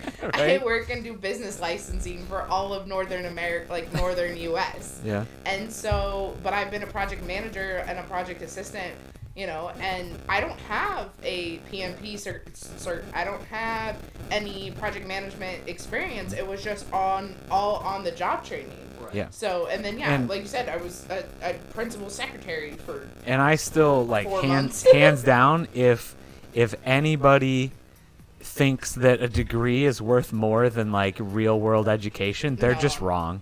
If anybody says that. granted, like, back in the day, yes. I would say 1,000%. Like, in the 60s, 80s, 90s. I mean, I don't know anything about the 60s, I know, so I don't know. But, like, okay, let's go the 90s and 2000s I mean- is even pushing it. In the 2000s, I feel like it's all about experience, and it's all about networking nowadays. It's about who do you know and Absolutely, what field. 100%. And I think that's been the case for 20 Oh, Yes, yeah. that has been. Yep. right? Yeah, it's always about who you know, because actually let me dial this back to the ancient years of 2005, 2006. I went to Manhattan. So I failed out of Kansas State because I was a Congratulations. fucking idiot that played World of Warcraft way too much and Yep. EverQuest. I mean, between Sounds about the right. two of oh them. my god, EverQuest. I think it was EverQuest at the time. I'm thinking 2001 is when I got into EverQuest, and I played a shitload Exactly, Fox. to the point where I didn't even, like, there was one semester I didn't even go to class, like, at all. Nice. Like, I Good. took the classes, I went to like the first 2 or sessions or whatever, and just stopped going. Yeah. That was the same once semester you I get met the Katie. syllabus and like you learn the teacher and like whether they're actually going to teach you anything, Yeah. or whether you can just do it on your own pace, then it's like why even go? No, I was just an absolute idiot. Like that's fair. I just looked at it and was like, oh yeah, the syllabus says I need to take a test tonight. I should probably go take the test tonight. Nah, we got a raid.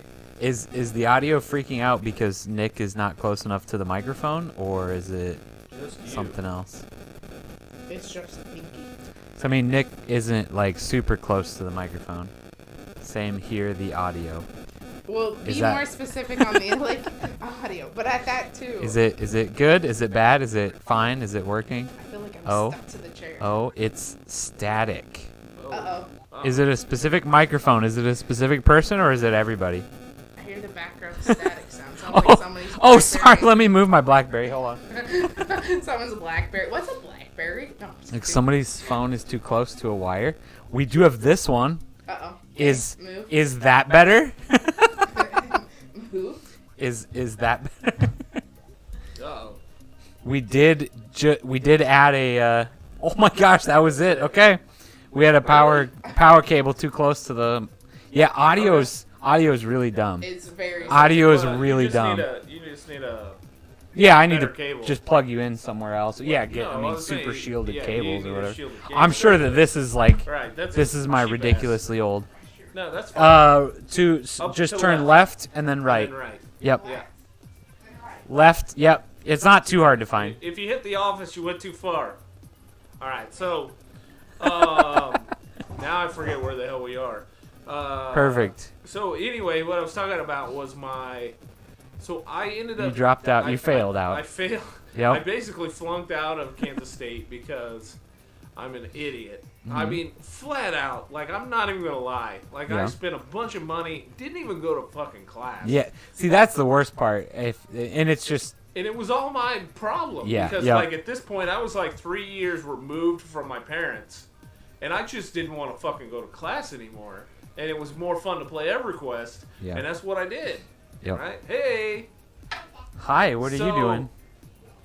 Oh, okay. You know, and at that point, I guess I had to make a decision, right? Yeah. And the point, I was in the process of getting married or something, and I was like, this isn't really a good way for me to live, right? And, you know, and it was kind of a come to Jesus moment, if you will. And I was like, oh, maybe I should make a decision and actually put some effort into something instead of playing this stupid EverQuest game because I wasn't getting anything. Stupid? It's a good game. I mean, it was fun, but, you know, I spent a lot of hours accomplishing nothing, right? So, I ended up deciding as part of my, you know, and I wouldn't say that I would say that I made this decision fully on my own. At this point, I really wasn't talking to my parents at all because I didn't want them to know that I was being an idiot. Yeah, makes sense. My girlfriend / fiance at the time, I didn't really tell them what I was doing because I didn't want to look like as an idiot because everybody would have told me I was being dumb. Oh yeah, absolutely. Right? And so I decided that, you know, after like 3 years at K-State, I was one of the guys that I was really interested in technology and fixing computers and basically I actually. In the late 90s and the early 2000s, what was really, really popular, you probably need to cut this later, is basically using no crack or no CD cracks and shit like that on games, right? And so, like, in order for me to play Age of Empires 2, I needed to download the game and then find a crack and then figure out how to get it to work so that I can play the game for free. Yeah. And again, like I say this, and I'll pay you money if you really want Microsoft, but I actually use this as like, this is how I became what I am today. It's because I found this was my niche, right? I was like, oh, well, I can have my computer and I can figure out how to break this stuff so that I could learn, you know. And so early on, like while I was going at K-State, I was basically, you know, I wouldn't call myself a hacker by any means no stretch, no definition, a hacker. I was a hack artist who would basically find things on the internet on how to get games to work for free. A script kiddie, I'm pretty sure is what they call those. What? A script kiddie. I mean, close. I really wasn't doing any scripting, right? Yeah. But I was figuring out how to get games to work for free. Yeah. Right? And that's what I spent like that whole time in college. I couldn't afford to buy games, so I figured out how to break a lot of shit so that I could play them. And what I did is I figured out that I really like this stuff. Like, I really like using my computer every day, and I really should go, instead of, originally I was in architectural engineering, which I thought was what I wanted to do at K-State. And I basically used that and was like, okay, well, what can I do in computers to make a life for myself, right? And so I found this Manhattan area technical college, and I was like, well, what can I do here? And they have a computer repair department. I was like, okay, well, everybody's always asking me to fix their computers, so let me do a computer repair department. And they're Searching LimeWire. Yeah, well, I'm pretty sure that's pretty much the same thing. I'm pretty sure he was closer to the Bonsai Buddy era than LimeWire. Well, MySpace and Zynga. Man, so I mean, what was the Get 13 viruses, had to install Windows and thought, hey, I can fix PCs. But this was honestly before that became a problem, right? Yeah. Right. Because there was this whole section of the internet in the late '90s that everybody was good.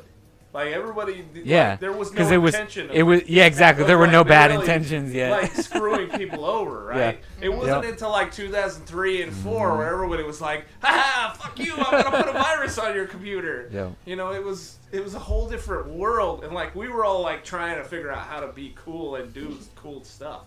And so, what ended up going is I found this, technical school, and I was like, all right. So I go to the technical school. I could transfer most of the credits I actually passed at K-State over to here, and then I only have to be in school for a year and a half. And then my last semester was like 6 hours or some shit to get this associate's degree in business and computer technology, specializing in system support was the whole fucking title. Nice. Right?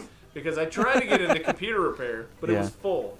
And the funny thing about the computer repair department is that you had to buy a laptop in order to be part of the computer repair department. And I was like, man, I can't afford a laptop. Like, I'm making $5.15 an hour. $5.15. I'm working at the movie theater. Like, I can't afford this shit. And so I was like, okay, why don't I do this business computer technology? And then after I finish that, I'm going to go into computer repair. Like, this sounds like a great idea. And I put myself on the wait list and all that stuff. And so I ended up in a year and a half, I'm sorry, I'm thinking that, like, this is way probably more than anybody wants to know. But I ended up, my life story here is, I ended up getting, in my second semester, they decided that MATC, which is Manhattan Area Technical College, they wanted an intern to work and fix all the computers in the whole school, which wasn't a big school by any means. But I had a bunch of computer repair people going against me, and I won. I was like, I know how to fix these motherfuckers. Like, I don't, and I showed the guy, the network administrator guy who was in charge of everything, and I was like, yeah, I know what I'm doing. And he's like, okay, well, go to this classroom and fix these 10 computers. And like in 30 minutes, I went in there and I swapped a power supply. I swapped, a couple of other parts, and I did all this stuff, and I came back with all this shit. And I said, here you go. Whole classroom's done. And he's like, you're fucking hired. Let's go. And I was like, okay, cool. Nice. And that was, and again, it's like what we're saying is it's about who you know. And the only reason I got that job is because I proved to a guy that didn't know me, like, this is why you should buy it. Because I've done my time to understand what the fuck is going on before I took the job, right? And I proved to him that I'm worth hiring. And so I ended up taking this internship for the full year. And then I basically parlayed that into one of the people that I was in a class with at the system support side. And so this was the whole system support thing was a fucking joke. Like, like everything was like intro to Excel and shit like that. Yeah. I was teaching the teachers more than they were teaching me type stuff. I was like, if you hit F2, it'll take you in and you can just type shit, right? Yeah. It's and they're like, 90% that way. How did you know that? I was like, because I fucking used Excel one time in my life. Yeah. It's like that kind of stuff. And I'm like, are you fucking kidding me? Only once in your life? But so I got through. But again, like back then, and again, early 2000s, I was kind of a pissy son of a bitch anyway. Right? That's fair. Like I believe it. You've been around the block. You guys know me well enough. I basically just kind of blurt out whatever the fuck I think, even though people don't like it, and that's why some people don't like me very much. But it's okay. That's the way it is. When you get with Nick, you're not gonna get fucking. You're not gonna get bullshit. You're not gonna shove everything under the rug and then you're not gonna get bullshit. I'm gonna tell you what I think, and I'm sorry if it offends you. And I try, and as I've gotten older, I've tried to get better at that. But sometimes I feel like though that's the thing is a lot of people, the older they get, the worse their filter gets because they just don't care. They just don't care anymore. People honestly, the older I get, I feel like I've been more customer service, right? Okay. Like originally, this is jumping forward a few. PC. Yeah, this is jumping forward a few years, but like. When you first start out into your... Feeling a bit called out here. once you start out in your first, like, I'm not even going to say system engineer, but like an intro level computer tech, you find out real quick, like, people are going to say all kinds of stupid ass shit to you. And you're just like, okay, why don't you just, you gotta really massage those people because... If you treat them like shit, they're going to tell your boss that you treated them like shit, and then you're not going to go anywhere. Yep. It's basically a whole bunch of biting your tongue. Just because they don't know how to use their own printer doesn't mean they're not more important than you, and they're going to... So, as I sit here, go Nick, run my code. Yeah, so back to the whole... Hey, Nick, don't forget about Fox and Britt. I mean, this is perfect. I hope, Clout, that you're listening to this, because this is what I want you to hear. Like, there's so much shit that I had to go through in life, and I feel like people want to fucking jump the horse so fast now. Like, that's not how this goes. Like, I fucking paid my dues to get where I'm at. You played a lot of games to get where you're at. but I cracked a lot of games. I also have worked a lot of shitty jobs to get where I'm at, right? Oh, yeah, for sure. Like, so the interesting thing about MATC is I worked with a gal who ended up working at Pawnee Mental Health in Manhattan. And so after we graduated, I was still working at the movie theaters through the entire process. Basically, all of my K-State years, I worked at the movie theater plus MATC. Yeah. Because the movie theater hours basically started at 6 o'clock, and they'd end at 1 or 2 in the morning. Yeah. And so it worked out really well for my schedule of school and work, right? Mm-hmm. And so, no big deal. I got paid shit, but it was fun. And I got to watch it. I mean, for that 5-year period, I watched. You got to watch a ton of movies. Every fucking movie that came out. Yeah. Like every movie, and I watched them multiple times. Like the first movie. That sounds like torture to me. Well, it depends. You'd have to pay me so much money to do that. So the first movie that I saw. Depending on what movie, yes, I would agree. You would have to pay me to watch it. Just all of them. So I'm trying to think. When I first started working. Are you sure you want to date yourself right now? Oh yeah. I mean, we've already gone down that road. We've already way down that road, right? Okay, I just wanted to make sure before you incriminate yourself more. The first. Hey Dylan, welcome to the stream. Don't stop spoiling my passwords to everybody. Oh. Peanut butter. This is what's even gonna get more funny. Is what was the first? The first movie that I watched was the high school football movie. Friday Night Lights. Huh? Friday Night Lights. No. Radio? No. Way before both of those. High school, it was Billy Bob. High School Musical. Billy Bob. Billy Bob. I'm going to look this Billy up. Bob. Somebody give it to me. No, Hold not on. the faculty. Somebody. God, what? I'm so old. I can't even remember. Billy now. Bob Varsity Blues. Bad News Yeah, Bears. Varsity Blues. Thank Varsity you. Blues. Release date January 15th, 1999. Oh God. I'm sorry, I had to throw that out. Yes. So, to make people even feel Perfect. like I you're was older. I was born by then. So Yeah. I yeah. was born too. let I was me, only oh my 6 God. years old. God, I really wish I had a better phone in 1999. I really wanted to see. Okay, so in 1999, we were still using platter films, and I know I don't know if it was on this or something What are else. platter films? So, films come in giant spools, right? And they're this big around, I don't as know what big you're as my laughing. arms, like to carry Yeah, them, and okay. they weigh 100 pounds. Uh-huh. Could you carry 100 pounds back then? Probably, but it wasn't good. I would always Okay. carry it with somebody else because you were worried about the middle falling. If the Yeah. middle falled out of the film, you were You're fucked. screwed. Yeah. You were Yeah. totally fucked. But anyway, so Varsity Blues was one of the first films, and Red Line. What was it? Something Red Line. Man, I feel older now. Yeah. The military movie that came out that wasn't Saving Private Ryan, but Thin Red Line. So Thin Red Line came out at the same time as Varsity Blues. Okay. And I specifically remember Varsity Blues because everybody loved that movie, right? So it came out and Big. they had the whole strip club scene. I don't know if you guys remember any of this movie at all. No, because What? I was only 6. Sorry, my parents did not let me watch Wow. strip scene movies yeah, when I was. They didn't let me watch I was- rated R So, movies they- when I was 13. They Nice. had this old Single they had digits this in age. specific strip club scene where Billy Bob Thornton, not Billy Bob Thornton, Billy Bob. I don't remember what his last name was. I think they just called it. Big old- I have an autograph from Billy Bob Thornton. Not that guy. He is not in this movie. Billy Bob was his name. He's a big Okay. fat guy that played on the offensive line. Okay. So Is that his anyway, real name or his character his name? character. Okay. So the Okay. film follows the coach and players of a high school football team in the Oh my Texas God. city of Odessa. All right, This so is very anyway, tech related. I'm super Anyway. excited.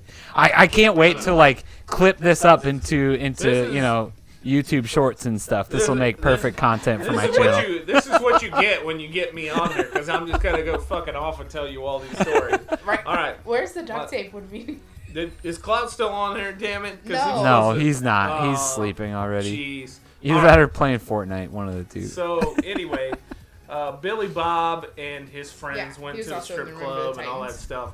And people would be watching the film from the big window up top instead of watching the film, and the film would basically wrap. And not to, I don't want to explain this because this takes way too long. Thank you. But it's called a brain wrap, and if it got stuck in the thing, it would feed it up. Basically pull the, Film apart? it would tie up the film, and it would cause it to go dead, and it wouldn't be able to pull any more film through from the Okay. center, All and right. it would melt the film on the screen. Cool. And so anytime, if you've ever been to a movie theater, So like screen. and you actually see the film like Yeah. melting on the screen, that is never a good thing. I imagine. Yeah. And the problem was, so many people loved that scene that we were all sitting there watching it while the film was burning. burning. We would have to stop it, and you have to cut the section out. So keep in mind, this was all old school film stuff, right? Like you would have a projector with a bulb that was 3,000 watts. Yeah. And it would be pushing through a tiny iris that the film proceeds through. And if the film stopped, it would just literally Just burn burn the it. It film would just melt Yeah. it. right there. And so you would have to cut the film and then put it together and tape it together and all Like that slice stuff. it. And splice it is actually the Yeah. word. I didn't know if anybody would actually know that. As a photographer, I know that. So you would splice the film back together and Also, then if you restart do it. videography, they still call it splicing. But they the problem of the brain wrap was the problem. It would take like 15 or 20 minutes to get it fixed before you start the film again. But then nowadays, say you, like we're watching a film movie, 15, 20 minutes, people would be walking out and demanding a refund on their ticket. Well, they always did it anyway. Oh, yeah. Like pretty much you just gave away the managers of the movie theater, which apparently, because I'd been working at the movie theater for long enough, I became a manager there, which again, like, this is a whole interesting concept because I was within a couple of weeks of either deciding to run my life as a movie theater manager for the rest of my life, or Okay. I got this job at Pawnee Mental Health. That was basically my life decision. Like, I would be in a completely What would you have different been place doing right at now. Pawnee Mental Health? So- Computer support? Yeah, so what I Okay. ended up doing is, that gets me back to the original story, right? Is What? Wait, recap. What was the original story? No, please don't recap. Please so don't. as I graduated from MATC, No. Okay. one of the gals in my class Worked at Pawnee. worked at Pawnee. So and it was ended the up all about who you know and the is connections. Sending me a request, basically Yep. told their boss, was like, hey, I know this guy who's really good with computers, you should hire him. Yeah. And so I sent him my resume, and he's like, yeah, come on in. And so a year later, so I worked at Pawnee Mental Health for 2 years, and in the midway point of after 1 year, they decided to they brought me on because they knew they were going to do electronic medical records, right? And so we started converting everything to electronic medical records after I'd been working there a year. I always drove all Which is over so Kansas crazy to to think talk to about. all of these different clinicians and stuff about why their computer doesn't work and all that stuff. And I did that for a year and a half. And I decided, like I had a I tried to tell him already, Fox, I know. but he won't listen to me. He keeps doing it. I know. He uses his hands. I need to get another stand but- like this. I end up so I had a friend in Kansas City that I had talked to him about my job all the time, and he's like, "Hey, you should apply for Cerner because they do electronic medical records." And I was like, "All right, well, fuck it, whatever." So I filled it out and sent it in. Kind of, didn't really, kind of half-assed it because I was like, whatever. And I didn't know that, I didn't really feel like I was going to move to Kansas City, but that was about the same time my first wife, and we got a divorce and all kinds of crazy shit was happening. So that was a whole, I was like, hey, I was ready for, let's clean start over, right? And moved to Kansas City, fuck everything else. And I put in, and they were like, hey, come on up here. I did an interview in place with 2 or 3 different managers there. And they're like, hey, you've done electronic medical records? Cool. You're in. Yep. And that was it. And honest to God, 25 years later, There you right? go. Here we are. I tell everybody at Cerner, I'm the least qualified person to work at Cerner Corporation, but because I had an associate's degree and because I have an experience with EMRs, that's what got me a job at Cerner, and I've continued to progress up that direction since I started there. And the fact, honestly, I get to the point where I was there for 7 years, so I mean, I understood a little bit about Cerner, right? And I don't know why they have any requirements to work there. Like, they need to teach you everything from scratch. There's nothing that is normal about originally about when anything I put there. in, their minimum requirements is you have to have a 3.5 GPA and you have to have a bachelor's in computer science or above. Yeah. And I put in, and somehow I got through the cracks. But I mean, like, that whole era from 2005 to 2015 was like, let's hire everybody we can find. And eventually they got rid of the 3.5 GPA thing, I know for sure. But what are you doing that crazy. you need to use Salesforce for? Oh, yeah. I don't know. We can talk later, but that's weird. Yeah, We can talk off. I learned Salesforce when I went over to a sales position, but I never even knew that I it think existed that until that. Salesforce exists in a lot of Oh, you implemented. Okay, that makes more sense. I was like, it's like as an engineer, He has I didn't that. know that Salesforce existed until. Because I used Salesforce when I worked a temporary position at a credit union. Yeah. And so I used Salesforce Oh, yeah. experience because it was There's all a bunch of their, stuff like that. Yeah. IRA accounts, Roth accounts, all of that. And so I use Salesforce a ton for that. Yeah. So, Oh, yeah. anyway, I hope that was, I know that was long-winded, but that was basically You long-winded? Never. I mean, Clout left, so. I could tell you tons and tons of stuff about, like, this is what it takes to get there, and I put up with a bunch of shit inside of Cerner to get where I am right now. So I don't That's feel too bad I think about that's also the thing with like any position though, is how much mentally are you willing to put up with before either A, you crack, or B, you just say, you know what, like I'm just completely done, or that you push back on. Well, and honestly, I mean, speaking from a whole other perspective, and I'll just say Casey Guimont in general. Yeah. Is that has always been, like, there's been no quit. Like, since I was, I don't know, in high school or even playing EverQuest, like, there's just been no quit in me. And I'm like, I'm fucking doing this, and I don't give a fuck what anybody else thinks. Like, you coming along and you can keep playing with me, or you can move on, but I'm going to keep pushing this thing because this is what I believe in, right? And that's, you know, this is where I am today because I continue to push the edge and continue to push because as you get closer and closer to success, you're just that much further from success. Yeah, well, there's always this weird vibe of like, oh, yeah, I don't want to do it. I don't want to get the last 5%. And you just got to keep punching your way through and fuck everybody else. I'm going to get this done because that's how it has to be. Pinky, to answer your question, if Clout doesn't watch this, we'll make him watch it. I don't know if he needs necessarily the to watch the VOD, but I'll give him. So I don't really call them the Cliff Notes. I call them the Nick Notes, but I'll make sure he gets the Nick Notes there. Oh my God, that's so true. I've never thought about it that way. The Nick Notes. Damn, I'm gonna quote that every single time now. Can I just get the Nick Notes? I mean, everybody's already got the meaty moments, so you got to get the Nick Notes to make it's it like, come full circle. We had our partner meeting, and so now I'm just gonna go into the partner meeting and be like, "Hey, Brink, can I just get the Nick Notes?" Nick Notes was just the book. No, it's. Well, I mean, it's. Do you want the extended cut version or you gotta get the extended? Man. That Lord of the Rings shit.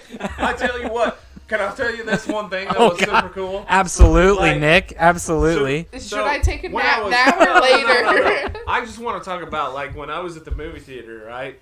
So Lord of the Rings came out. Yep. Which one? Well, the first one. I'll just start with the first one. Sure did. Right? So sure 1999 did. is when I started working there at the movie theater. It was like late 98, we figured that out because that's when that movie came out. So Lord of the Rings was just like transformal, like it totally transformed what I thought of like movies wise, because that was the first time that I saw like people just lined up, and I saw the trailers ahead of time. I was like, oh man, this movie's gonna be fucking awesome. It's gonna have so many people like coming to the movie and stuff, and I was like, this is gonna be so great. And man, for days we had people sitting and camping outside the movie theater so they can get tickets for that, and I was just like, hey, you know what? I get to watch that movie on Thursday at 3 in the morning and nobody else is going to be there. Jeez. You know, shit like that, because we always had to build the movie beforehand, like the night before, and then we would watch the movie to make sure that it's built correctly, because people fucked it up, including me. I actually fucked up one of the Star Wars movies, which was hilarious. That was a whole other discussion. But then, like, 2 months later, the first Harry Potter came out, right? Mm-hmm. And man, I was like 100% like, fuck Harry Potter. I don't want this shit to do well. I want Lord of the Rings to win, you know, and all that stuff. And I was such an asshole, but you know, it is what it is. But yeah, I was really impressed. Like the whole Lord of the Rings thing was really cool. And then like the next summer, I think, was Passion of the Christ. You remember that movie? Yes. Gosh. It completely flopped. Well, no, it didn't. It did, no. but didn't it? No. It was a half and half. It did for, like, your average American, but the ones that were, like, interested in the religious side of it enjoyed it. Well, so here's the thing, right, is we figured out early on that Manhattan, Kansas was part of the Bible Belt ring, right? Mm-hmm. There's this whole, like, from the Southern Baptist all the way up into Kansas area is this whole section that would be, you know, deemed a Bible Belt, and everybody, like, everything sold out. Like, this was the first movie, so I worked at a Carmike movie theater. I don't know if anybody even knows that name anymore. Yeah. They eventually got bought out by, what's the one in town here? In Olathe? B&B? No. Oh, AMC? AMC. Yeah. So Carmike eventually got bought out by AMC, but this was years after me. What? Pinky just wanted to remind everybody here that YouTube only allows us to stream up to 12 hours. Sorry, so, bud. 12 hours. We'll be done before 12 hours. I mean, it's fine. Nick already spoiled half of the script anyways, we're. This is what I do. But half the time we don't even remember what the script was, right? so we can go back. So we got to talk about GTA still. I know we do have to talk. We're gonna about talk GTA. about role playing. If We're you're gonna talk into about me, Nick, if you're until into you anything show like up. that, we've got stuff to talk about. Let me finish up. So, Passion of the Christ. We're just kidding. The only movie. Shut your mouths, kids. Nick needs to talk. In 2000, right? Okay, Yes. let me sip my beer. Carmike had no way to pre-sale anything Yeah. except for day of. Like Okay. you had to go there the day of. Sure. To buy So you're the sitting there ticket. for 6 hours waiting in line because everyone was Yep. camping out. Well, and even so, like they just did not have a way because they couldn't figure out how to make it happen or whatever. So, Passion of the Christ came out, and this was the first time. What? We've got Blood Oh, Assassin boy. joining us. Hey, what's up, my bud? Blood. Blood, what's up? So, Welcome in. So Passion Nick's of the telling Christ- his story about his first viewing of the Passion of the Christ. So not you even- you not joined even you joined at a great time. not even the viewing. It was just, it was such a different fucking time. Absolutely, yep. Like in 2000, Carmike couldn't figure out how to fucking sell tickets ahead of time, but they knew that everybody was gonna buy tons and tons of Passion of the Christ. So they came out with is basically what looked like. What are those? Oh my god! I knew I was gonna fuck this up. What's the little pads that you ripped off the sticky pads things called? Sticky notes? Sticky note? Well, yeah, like sticky note things. Or the ones that are carbon printed? No, but I mean they're basically sticky notes, right? Okay. But basically they just ripped them off, and so if you bought for $8.30 on Tuesday or whatever, they would just rip it off and give it to you. Okay. As a piece of All paper. of a sudden that comes in my brain is just like the sterno notepads. Yeah, I mean basically sticky Post-it, notes, right? Post-it notes. Post-it notes. And so they would sell Same as these sticky ahead pads. of time for people to come in and do the sticky notes thing. Like you would just come in and turn your sticky note in and get a real ticket. Yeah. It was just like a fucking bizarro world. Yeah. Like what are we doing here? And how is this even possible? And just like Pinky says, it brings us back to the original topic. You don't need a degree to work in a movie theater as long as you know Spielberg. Yep. Well, I mean, and I mean honestly, like.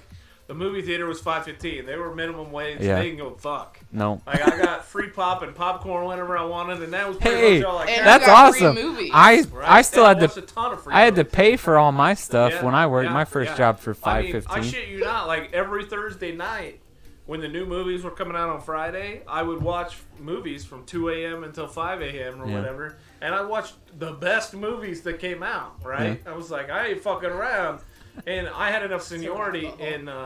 Because I worked as a projectionist, so I was the guy running the movies upstairs. And, you know, basically it was us 2 or 3 people that got to decide whatever movie we wanted to watch. And, the best thing that I ever did was watch American Beauty. Do you know American Beauty? I mean, I have You watched not this movie? I've not seen it, but I'm familiar I've with heard of it before, yeah. the theatrical poster. So that night, I mean, I drew the short stick, I think, and American Beauty was one of the movies that we needed to watch for the night. So I was like, all right, I'll watch this movie. Like I have no idea what's going on, but the poster looks like it has a half nude girl on it. So cool, let's watch it. Like that was basically my justification, right? I was like, all right, the half nude girl, cool, let's watch it. It's got rose petals on it. We don't know what's going on. I watched this movie. I walked out of that movie and I was like, holy shit, this is the best fucked up movie I have ever seen in my life. Like, this is incredible. There's so many levels of this movie. And I watched it like 5 or 6 more times while it was there. And I was like, oh my god, there's so much going on in this movie. You just don't even understand. Like, I'm serious. There's like 10 different levels going on in that movie.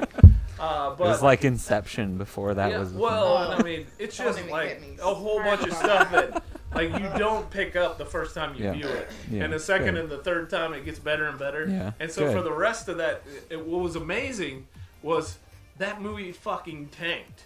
Like, nobody went and Yeah. watched that movie because nobody understood it. Sure. And then, like 3 months later, it was in the Academy Awards and won a bunch of awards. Yeah, I mean, And then all of the ones that win awards, nobody And understands. then they re-released it, and Yeah. a whole bunch of people showed up Oh, and yeah. watched it, Yep. right? And then Yep. people, like, occasionally I would work as the usher, the guy who rips the tickets and tells people where to go.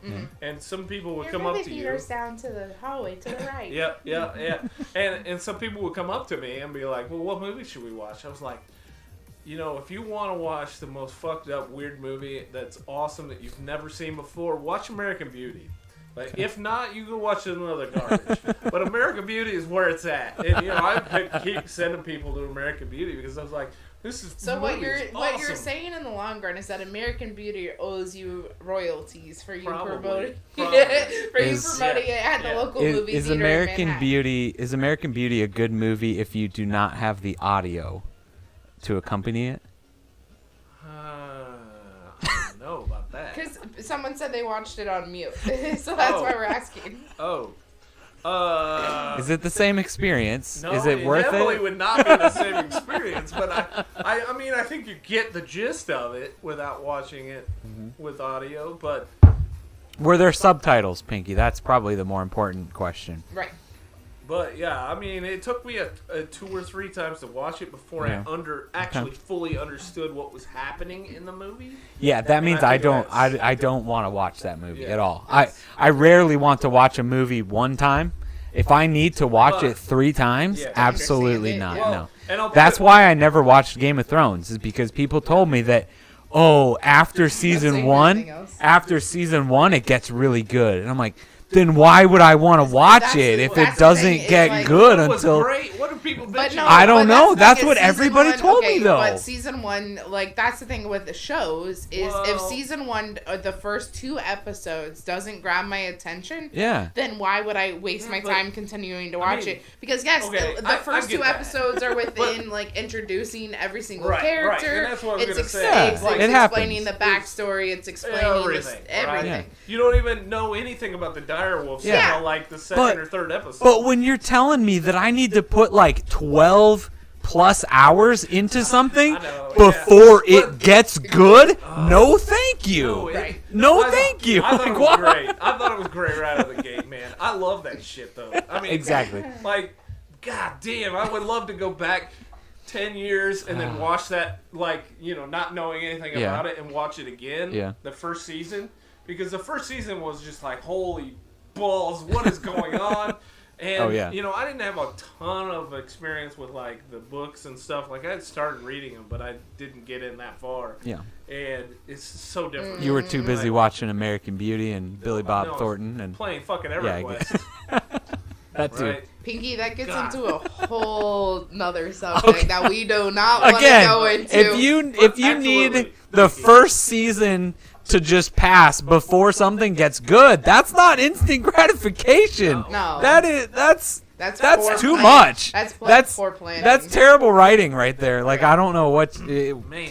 Like, I'm fine with getting a couple episodes in before action starts happening, whatever. But right. everybody, like, it got. I'm sorry, I don't want to stand there and listen to Yeah. 6 hours of you giving Yeah. an autobiography of every single character. Yeah, Hey, Game I of Thrones get it. finished. Like, there was a Game of whole Thrones thing. finished before I watched it, and multiple people I talked to said it gets good after season 1. Hey, Just guess what? I didn't- I've never seen it, Devin. yeah, so I've we're in never the seen same it boat. either, We're in the same and boat. I I've was never not seen it. interested.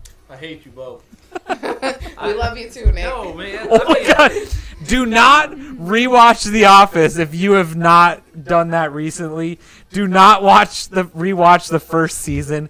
It is the worst TV It is. out there. It is so cringy. It is. It is so bad. The first I feel season like- is okay. so bad. So if you Dang, want, dang, yeah. if you want to watch The Office, Yeah. I would say go watch the British Yeah. version Oh, of The yeah, Office. yeah. The first Oh. episode or the first Yeah. season is better than the American version. Oh man, Yeah. we rewatched it. God, I mean it was probably like right when COVID started, like when Oh, we were, everyone was binge yeah, watching right. the We old shows rewatched again. it and finally, oh my God, how did this get more than one season? The first season No of The idea. Office is so bad. I didn't watch it the first season. That's It's for sure. so bad. I mean, you even want to talk about shows that like have continued airing. Like we could even get So I'm not a huge like TV person. If I get my entertainment, it's from watching YouTube or watching Twitch. Yep. But so recently, like I've literally in college, he talked about not going to classes. I stayed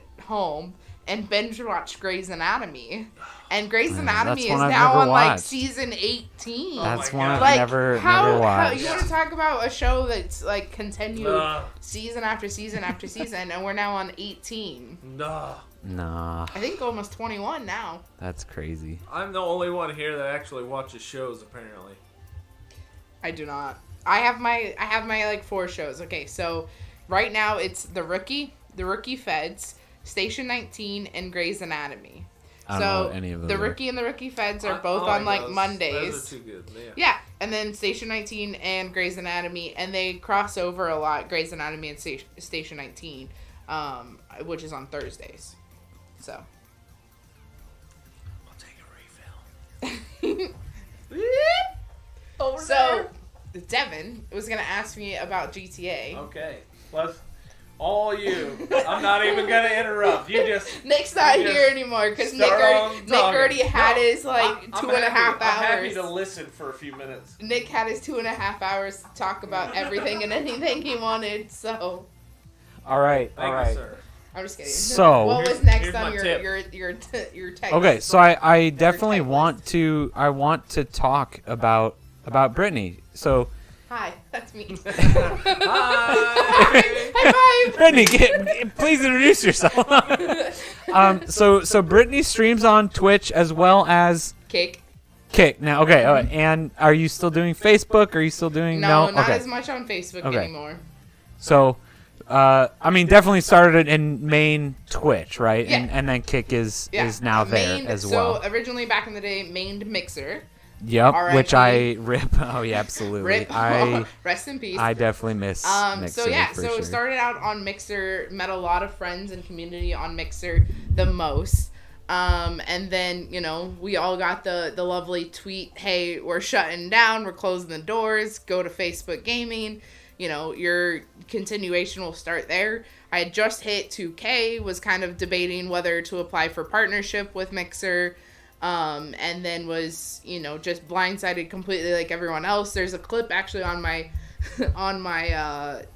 Twitch channel called Mixer Broke Up With Me Over Twitch. It's me playing Destiny 2, and I'm actually standing on top of, like, 2 enemies just break dancing on top of them and not dying.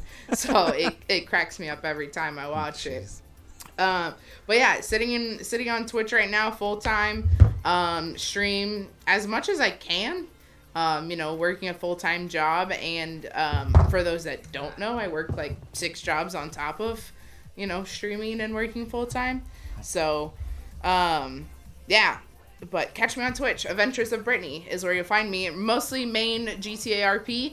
So if you guys don't know what that is, it's Grand Theft Auto roleplay. And so you play a character, you create a backstory, you apply to a server, and then they, accept you or deny you depending on what's going on. And so I've been accepted into a server that hosts about 210 players a night. Server queue, so there's a queue and it can waste up to an hour and a half to 4 hours some nights. So wow, that's crazy. Yeah, what's a cap on it that keeps you from getting in? 210 players. So if there's 210 people online at one time, that's crazy. Then you have to sit there until either someone quits, or if someone gets disconnected, it then kicks them back to the beginning of the queue, just because they got disconnected for back end issues. Right? But so the RP servers, when we go back to talking about coding and being an engineer, a lot of people, that's what they go for, is doing computer coding and, getting that, we talked about, Pinky said instant gratification is, when you're an RP dev, that's a lot of instant gratification. You get to see an immediate reaction to, hey, this is all the hard work, the hours I've put into, is people enjoy what I'm doing, and you continue to get more people because of streamers or content creators or whatnot. Yeah, absolutely. So, all right. Only 6 more jobs, So slacker. what's your, yeah, I was going to say, why don't you talk about your job or what you're doing currently? What I'm currently doing, in RP? Yeah. So I have 2 jobs in RP.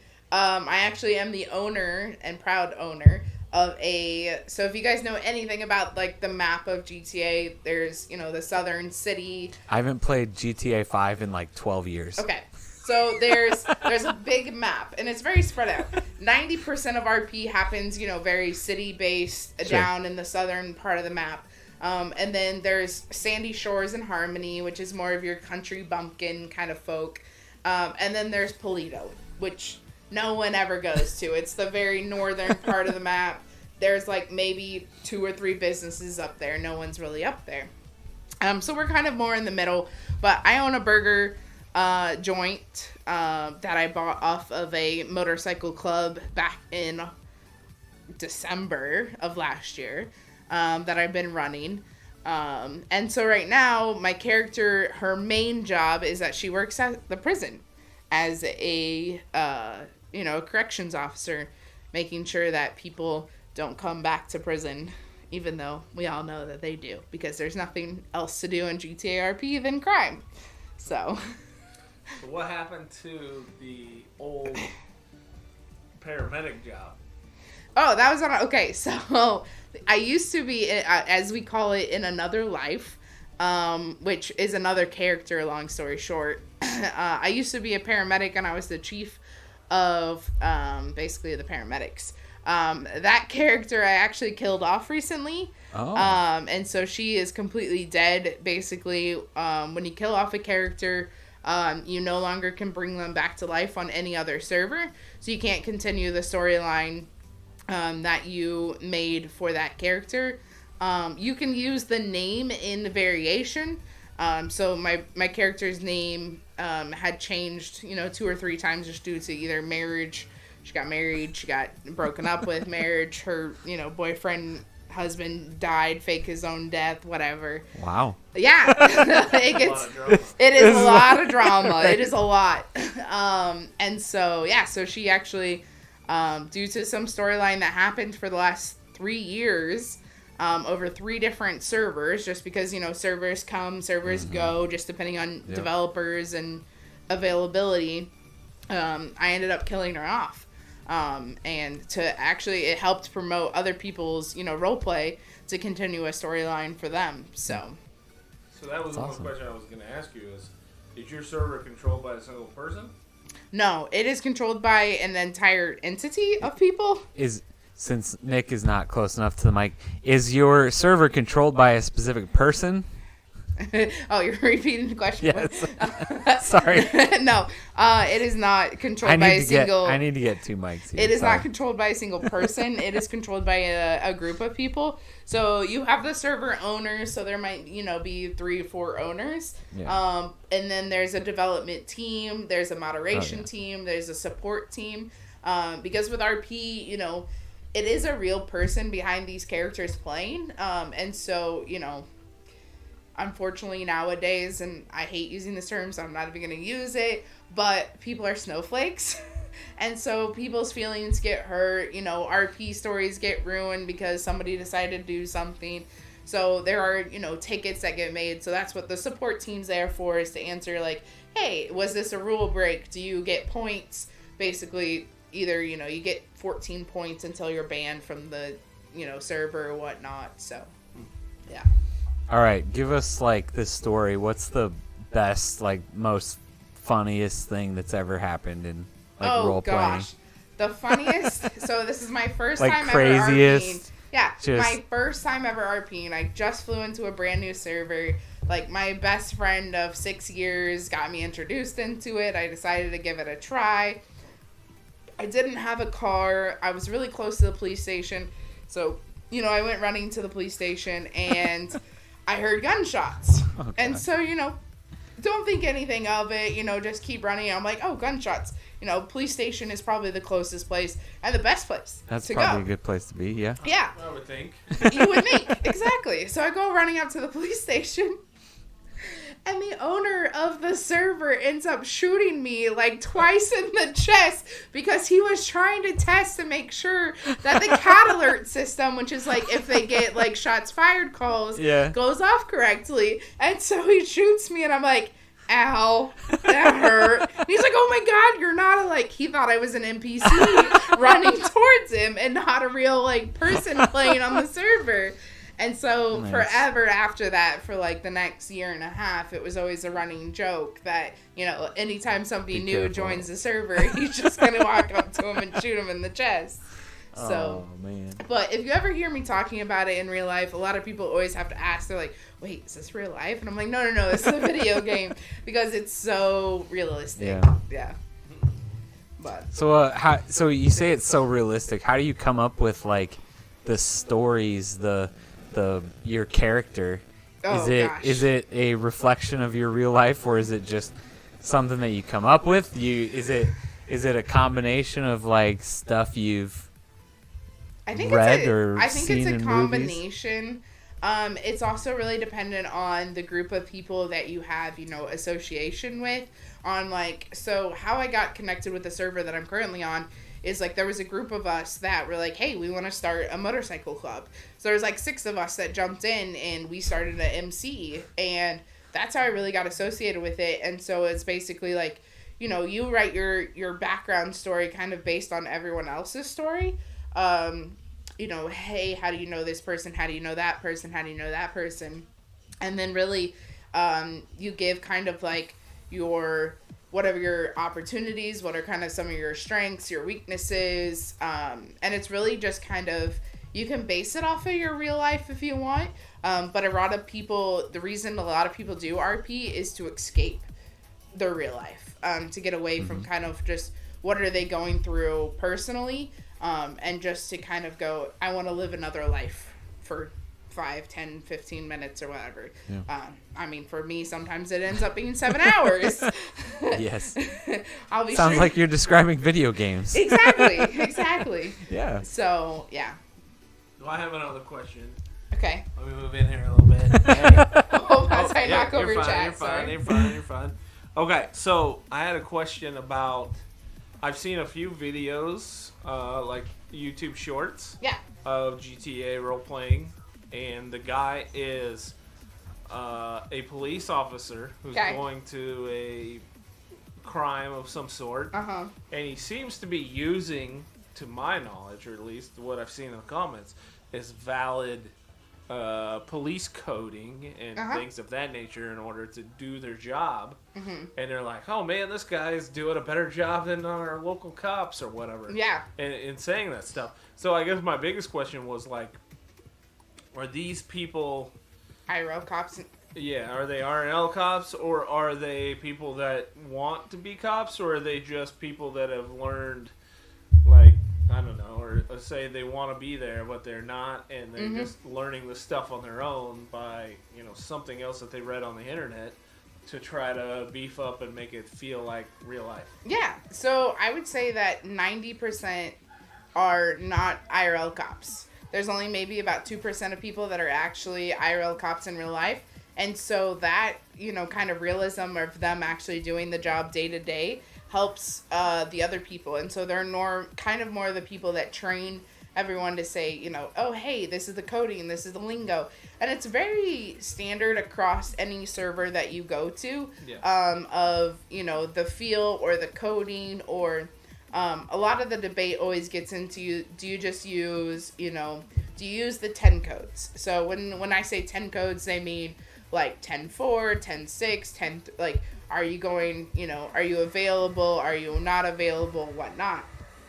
And so it's very hit or miss depending on whether you have a heavy amount of people that are cops in real life versus whether you have people that, wanted to be cops and just never were able to make that sacrifice because of, family matters or whatnot, versus just, hey, they want to be a cop, but they never thought about being a cop, and this is their way of getting to get that satisfaction.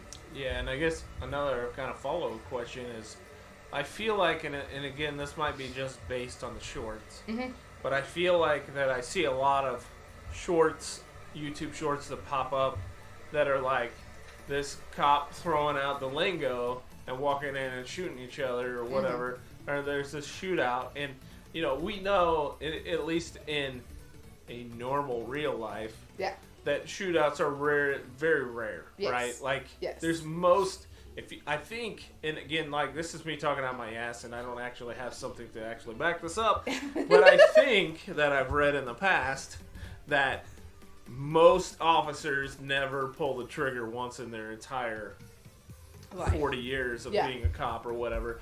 But I feel like I'm looking at these YouTube shorts for GTA roleplay, and it seems like to me that there's a lot of people shooting back and forth between the cop and the criminal or whatever. And like, what happens after that in GTA? Like, why is it? I guess we'll say, why is it more abnormal that people are doing crime instead of trying to be happy and growing fruit? Yeah, so I think there's a lot of... Because there's other games for that. It's called Animal Crossing. Well, GTA has a different kind of audience. I just thought it was something else, but remind me. We'll come back to that. Okay, so there's... Also, just wanted you... Clout Shot is back, so... Welcome back, Clout. We can rewind. No, I'm just kidding. We don't have to, though. We don't have... You need to rewind, the nice thing about YouTube is you can go back through the entire VOD right now. While we're live. No, so I would say 90% of why that is because so there's this whole thing, and it's called the W mentality. When we call about the W mentality, it's called the win mentality. So it's whether the cop is going to get the arrest or whether the crim is going to get away. So it's a very, very difficult balancing act between a server that's very cop heavy, like the cops are always winning and always making the arrest, or the crims are always then getting into these shootouts that you talk about. And so I think a lot of it is that it also becomes down to the personality of the specific RPer. So right now I have a lot of friends through RP, and currently one of them, and he's not a hard ass, basically. So he's someone that he will give you the like, hey, let's have a conversation in dialect about, why were you speeding and going 145 miles an hour in a 45? And, you can give him all the excuses under the sun, and whether he chooses to believe that or not is up to him. Or you could have the cop that says, I'm not putting up with this today. You're going to jail. Like, you did X, Y, Z. So I guess a secondary question. Well, tertiary question. Another question is about the crime, right? So, like, let's say you throw these people in jail. Do they even come back to the server? Like, why the fuck would you come back to the server, right? Like, 10 years. So that's the thing is, so when you get thrown in jail, it's talked about so everything's used in a slang term. It's not defined as like, so you don't say, oh, I'm sending you to jail for 180 minutes. We say 180 months. So it makes it feel like it's longer, but that in retrospect is only 180 minutes. That's still a long time, though. I just recently had an arrest that I was actually at, that a person's character was arrested for 1,000 minutes.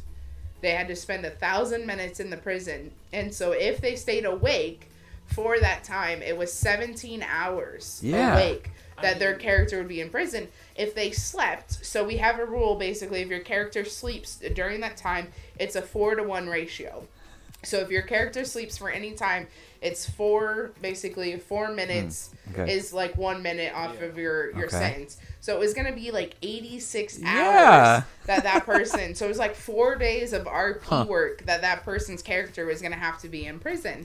And so that's our biggest issue currently right now is how do we get RP into the prison system? Because it's just vocal RP. It's just talking to each other. That's also the, like, stop committing crimes then, right? Exactly. But again, like we talked about, that's kind of what GTA is, right? Like, GTA is all about committing crimes. Now, right? Yeah. Like, if you're only in prison for 1,000 hours, that's nothing. Yeah. Right? Like, why wouldn't I go out and commit more crimes? Right. You're only in there for 15 minutes. Is there a What I liked is what you were talking about earlier, where you said that if you kill off a person, they can't come back anymore. Yeah. So there are lifers in the prison. Well, can we use Old West rules? Are they allowed to do? What am I looking for here? Are we allowed to kill people off? Yes. So currently, right now, there is a story currently going on that involves. So my character's name is Anita. Anita, one of Anita's old friends that she actually used to run with back in the day when she was in the motorcycle club. And that basically you are allowed to be able to, communicate outside of the city with people. So you can basically, it's called permadeath. And so basically that's when you perma your character off and they can't come back. So you can say, hey, I'm going to kill off this person or I'm going to kill off that person. And so you kind of communicate how do you want that to happen for your character's, storyline to end. So there is the Wild West, rules of, messaging you people. You don't have public hangings or anything? All right, so we do have a couple questions from chat. One that is not in chat is in my personal text messages. Personal text messages. GTA role-playing, how does your partner feel about that? IRL, I don't have a partner, but I will fill you in. It is a very touchy subject. It is very difficult. So currently, right now, is that considered cheating? If you have a no, because it gets even. When we talk about drama, this is where it gets even more dramatic. So long story short. Yes, this was the right question. All right, let's go. Currently, my character is in a relationship with somebody who has a fiance in real life. Yep.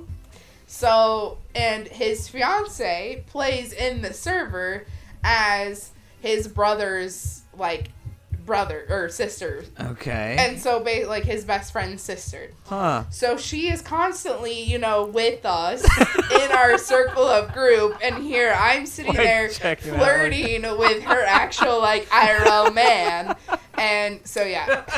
Look at Scorpio. It becomes a very, giant lover's quarrel, and it gets really interesting. I mean, why wouldn't she go out and find her own man and then just... Right. But it's just one of those... Make him jealous, right? It's one of those that you also, relationship RP gets very difficult because, you can either go down the relationship RP where somebody doesn't have, an IRL commitment and, sure. You could be dating in-game and it becomes, more outside of, the game. Yeah. Or it's just, hey, this is strictly just RP-based because, I'm sorry, but sometimes the relationship drama gets views. And so... I literally just told Clout in chat, I'm like, hey, sorry, Clout, we'll get to your question, but this one is way better. So it gets the drama of it gets you the views and, the people coming back because they want to see the storyline develop. And so I think that's a lot of it right now is... to kind of get you guys caught up where my character currently is that her ex is the lieutenant of the sheriff's office. And she is a corrections officer. So she's the lowest of the totem pole of the prison. They dated. They broke up. And so, she quit the prison. She then went and did a life of crime for a little bit. Nice. She has 2 misdemeanors on her record. Ooh. And so... I've seen a few of those drug deals go down. Right. No, this one I broke into a warehouse and I didn't get away. The cops caught me. So I have a breaking and entering charge and a fleeing to, I think it's called fleeing. As a corrections officer? I wasn't a corrections officer at the time. Okay. Yeah. How do you get hired as a corrections officer because if you have a misdemeanor on your record? What is going on here? Just to bring it full circle, it's all who you know. It's not. No, because they allow misdemeanors on your record. Well, that's what, in case in point, that's what's going. That's what's happening. That's not real. No, that's what's happening right now. Is that her ex, as the lieutenant of the sheriff's office, is not he is not understanding or willing to accept that she has misdemeanors on her record and is a corrections officer. So he's trying to currently get her suspended from being a corrections officer or fired or basically saying, hey, the warden who is in charge of the prison isn't doing his job because he didn't look at her record to say. I feel like if we bring back public hangings, it removes a lot of problems. But also, okay, if you go back, public hangings would only happen if you do, so there's GTA RP and there is Red Dead Redemption RP. Ooh. So, you could do public hangings within Red Dead Redemption. Well, so, I mean, here's what it seems to me. And we'll get back to Cloud here in just a second. Right? So here's what it seems to me. Okay. This is just my perspective. You also only got 5 minutes because I have these ladies from McKinney. I know. Well, so tell me, it feels like you guys are encouraging or welcoming more crime by only having a couple of minutes of in the prison type bullshit. Because if you ban people forever, they're never going to come back, right? And so we don't ban them because they can create a secondary character. Yeah. But their secondary character, their story origination or who they know, you basically start from scratch. So say Devon had a character and I killed. So say my character's name was Brittany and I killed Brittany off. I, as my secondary character, I don't know the previous relationship that Brittany knew Devon by, or even though you really know. Exactly.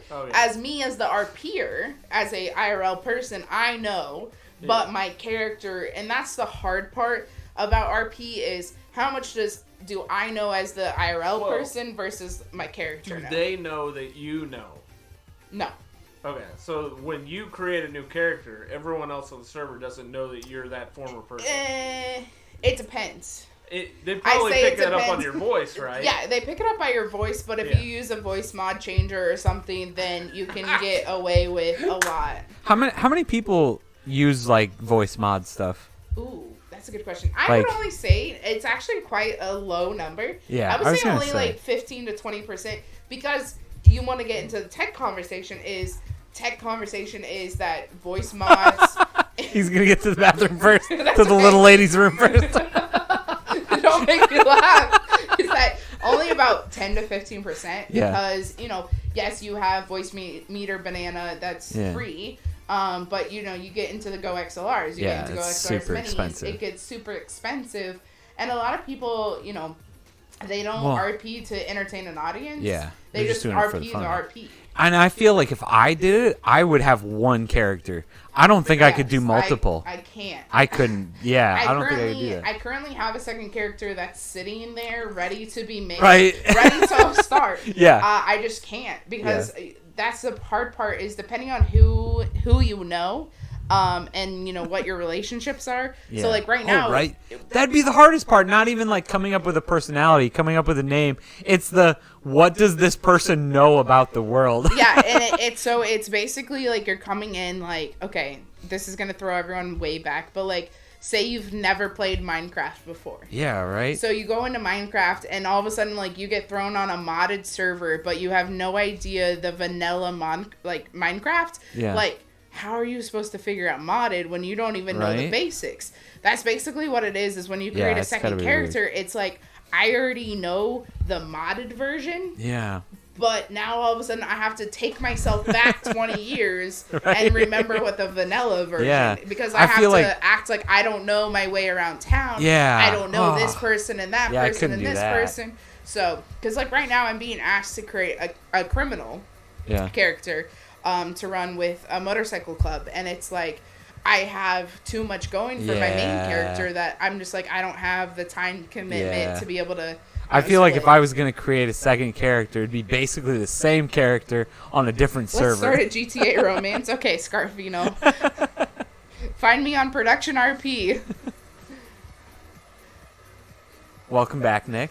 He's showing off his merch. Close. You were real close. Oh, you had to get just a little farther over to get the whole thing in there, but it works. Right. It works. It's all right. There's enough Casey Game On branding on my YouTube channel that I'm literally wearing a jersey in my profile picture. You're literally wearing the hoodie and you're in my channel trailer. That's what it's about. 90% of my videos, I'm wearing a Casey Game On shirt, hey, sweatshirt. On a Saturday night, man. What the hell?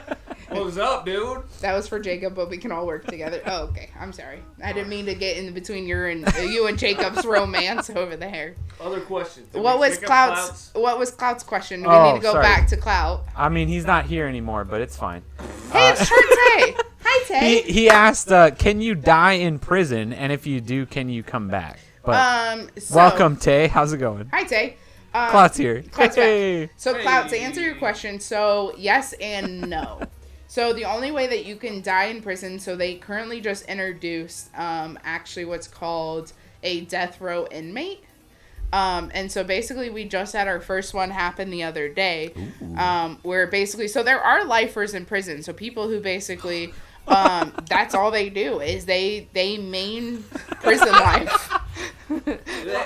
What a boring, like, RP. I know. What? Do they have, like, shout commands and stuff? Like, no, shout, so like, basically, like, their responsibility is that they are the, they're the mobsters or gangsters of the prison. So they're the ones that usually start. Okay. They're the ones that start the prison riots, or, like, as me as a corrections officer, they're normally the ones that, like, are trying to get my taser or my nightstick, or they're trying to get the equipment off of me. Okay, so let me ask this follow-up question, because now it sounds like there's a lot more people in prison than there really is humans. There are. Probably. Are they bots? No. They're all humans? All humans. So there are only three. Riot. There are only 3 NPCs that are actually in the prison. Minus the 2 guards that are in prison. Somebody a warden?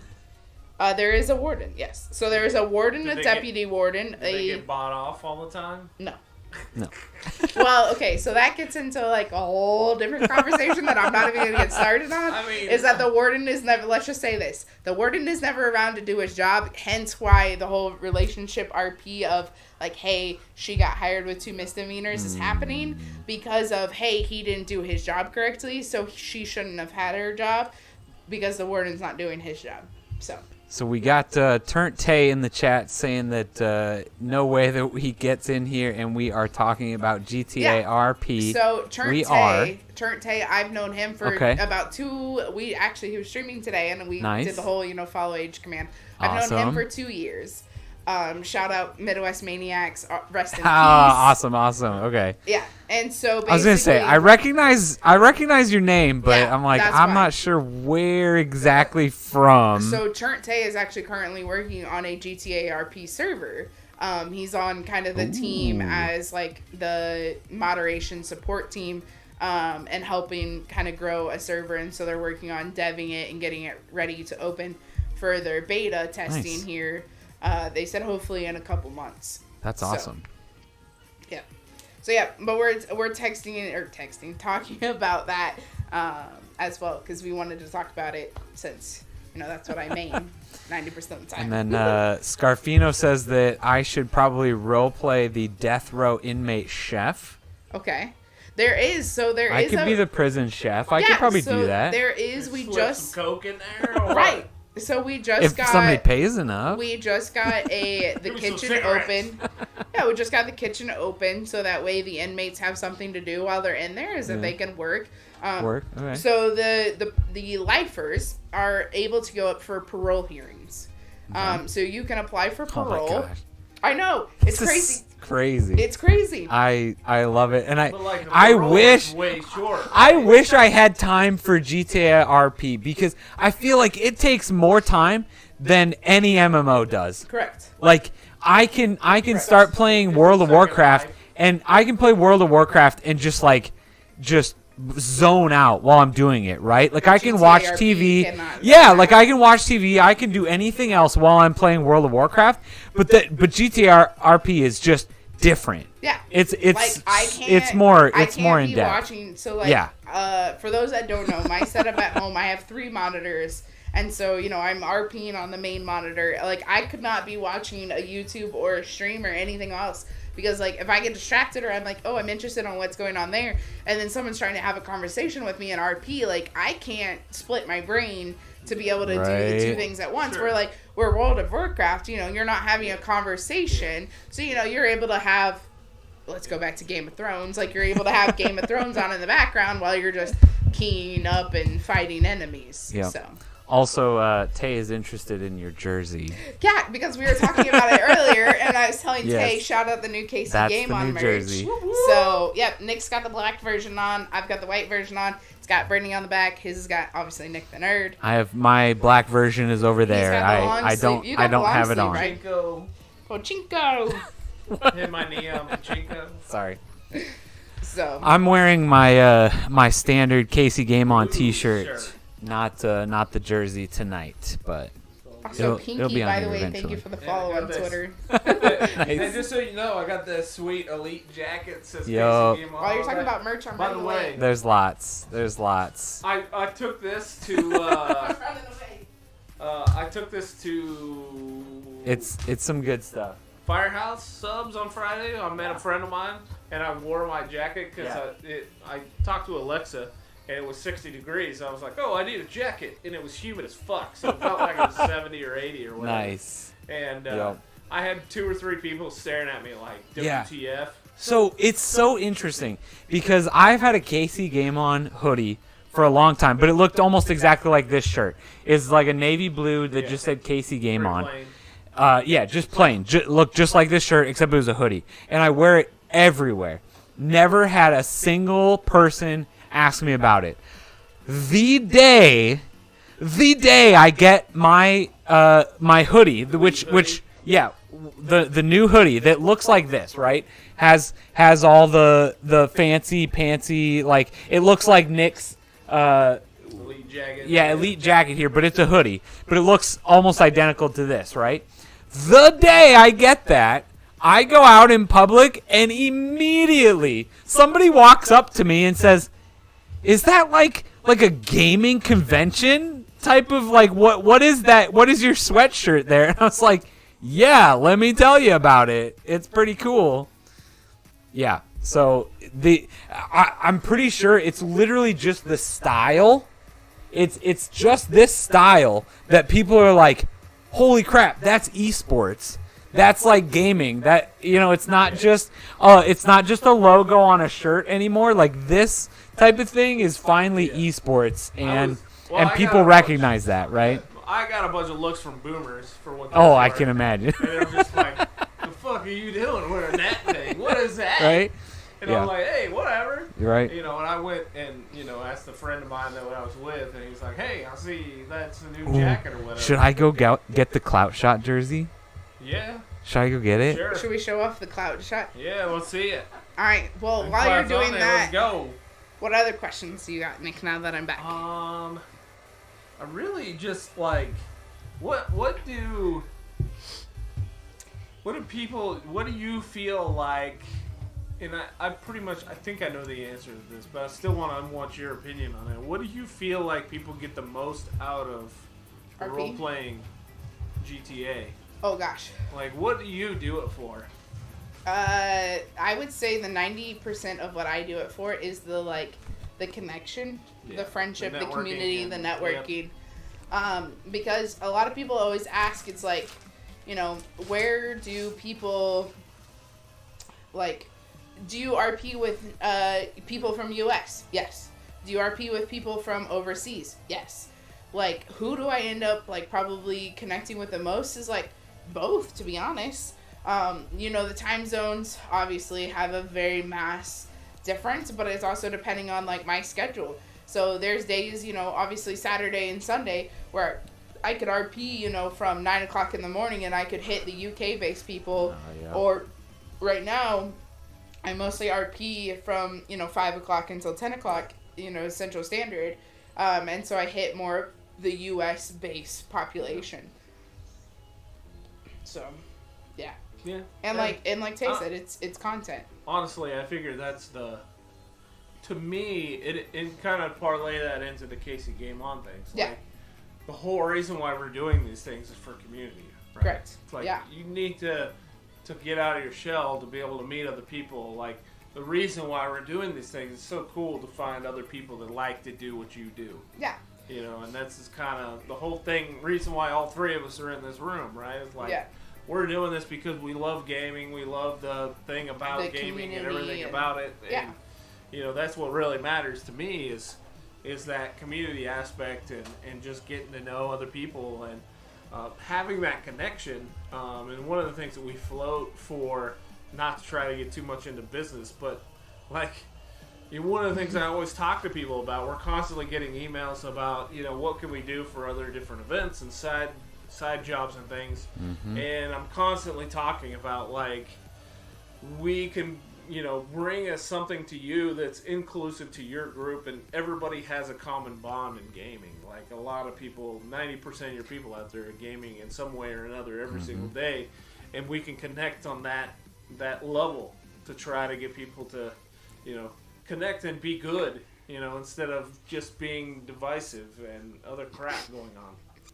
Do you want to, Mr. Devon over there, controller of the TV on the bar, would you like to bring up the merch store? Because Mr. Tay is asking how much are these lovely, I can do that. lovely jerseys. So you got that on your I spill a little. Hell, party foul. You know what? Let me tell you a quick story about how my sons can't keep from spilling shit everywhere. So they take after their father. Yeah. No, I don't know what you're talking about. So Do we need story time with Nick again? I opened these up on like last Thursday or something. What the hell's today? Today is Saturday. Saturday. Okay. Maybe it was Thursday or Wednesday or something. And I swear to God, I opened these things out of the package for like 3 hours, and I went and got food, and my 6-year-old decided like he needed to open up this packet of sauce or whatever. Yep. And of course he was struggling to get it open, and he ended up going whoosh. Yep. And where the fuck you think that went? All over the on jersey. my goddamn new stuff. I'm like, are you serious? Are you fucking serious right now? Amazing. How did you get sauce on my fucking brand new jersey? So Tay My says jersey pricey. and my fucking coat. He says pricey, but at the same time, so that's the thing is, do you want something that, yes, it's a little bit expensive, but like as we've both been wearing it, like I've worn this the entire time, I honestly can't, it's one of those, like, I can't even tell that I'm like wearing a shirt. And like I would personally rather it be that where I don't even realize that I'm wearing a shirt. And so it's like it's super comfortable. Well, the material like, is super light. The hoodie that he has is super soft. This is the elite jacket, and it's awesome. I mean, it's incredible. They're I need not to like lose like 50 pounds, but it's still pretty awesome. Yeah, Well, they're definitely thank you, not Nick, like for the donation. super I appreciate it. low quality. Top right is the quarter zip. Is that this one? Yeah. Yeah. Let's see. Which the is hoodies. I was just telling him my next probably purchases are going to be the quarter zip and the joggers for winter. Yeah. Also, if you are interested, he's got the hoodie somewhere. I do. It's upstairs. I can run all the way up there if you want. You don't need to run 3 flights of stairs. Oh, it's 5, but it's fine. 5. Oh my God. I mean, they're like half okay, flights. Tay says it's a let's bunch. do the hoodie too. So I know, guess all you're right. running 5 flights. But I was just gonna say before I leave, I'll go grab it. Code Casey Game On will get you 10% off. So if it is a little bit pricey, we can save you a little bit of money. Yes, Tay, we are in Mr. DevonDoesTech's basement. So Yes. he's got this nice sir. little bar set up. The whole theme in here is bar. I'll be right back. Old, like, kind of, makes you feel Irish like pub. Yeah, Irish pubs makes you feel like you're back in the day. Like one of my comments off stream before we went live is these chairs make me feel like I'm at my grandpa's house, like sitting around the high top table, because these are the exact same chairs, just not in dark oak. He had the like regular oak. Yeah. So yeah, Nice. exactly. It makes you want to have a drink, which is what we're doing. He has off the stream. You guys can't see it. Limitless. He's currently got where he's standing is got a kegerator over there. which has got Limitless Joko juice, I think is what it's called. It very similar to Tank 7. I think it's a lot lighter than Tank 7. When's the last time you had Tank 7? Never. I don't like. Okay, so we want to get in the conversation. I don't like dark hoppy beers. I like more the fruity kind of hoppy. I mean, this is fruity hoppy. Yeah, and that's what I like. That's why I've had on my third glass. It's a good beer. I'm not Exactly. complaining by saying that it's Tank 7. That's not a slight in any way. Oh, I know. Right? I'm just saying, like, as soon as I taste Devon this, needs an oxygen mask real quick. All right, I'm back. Welcome back.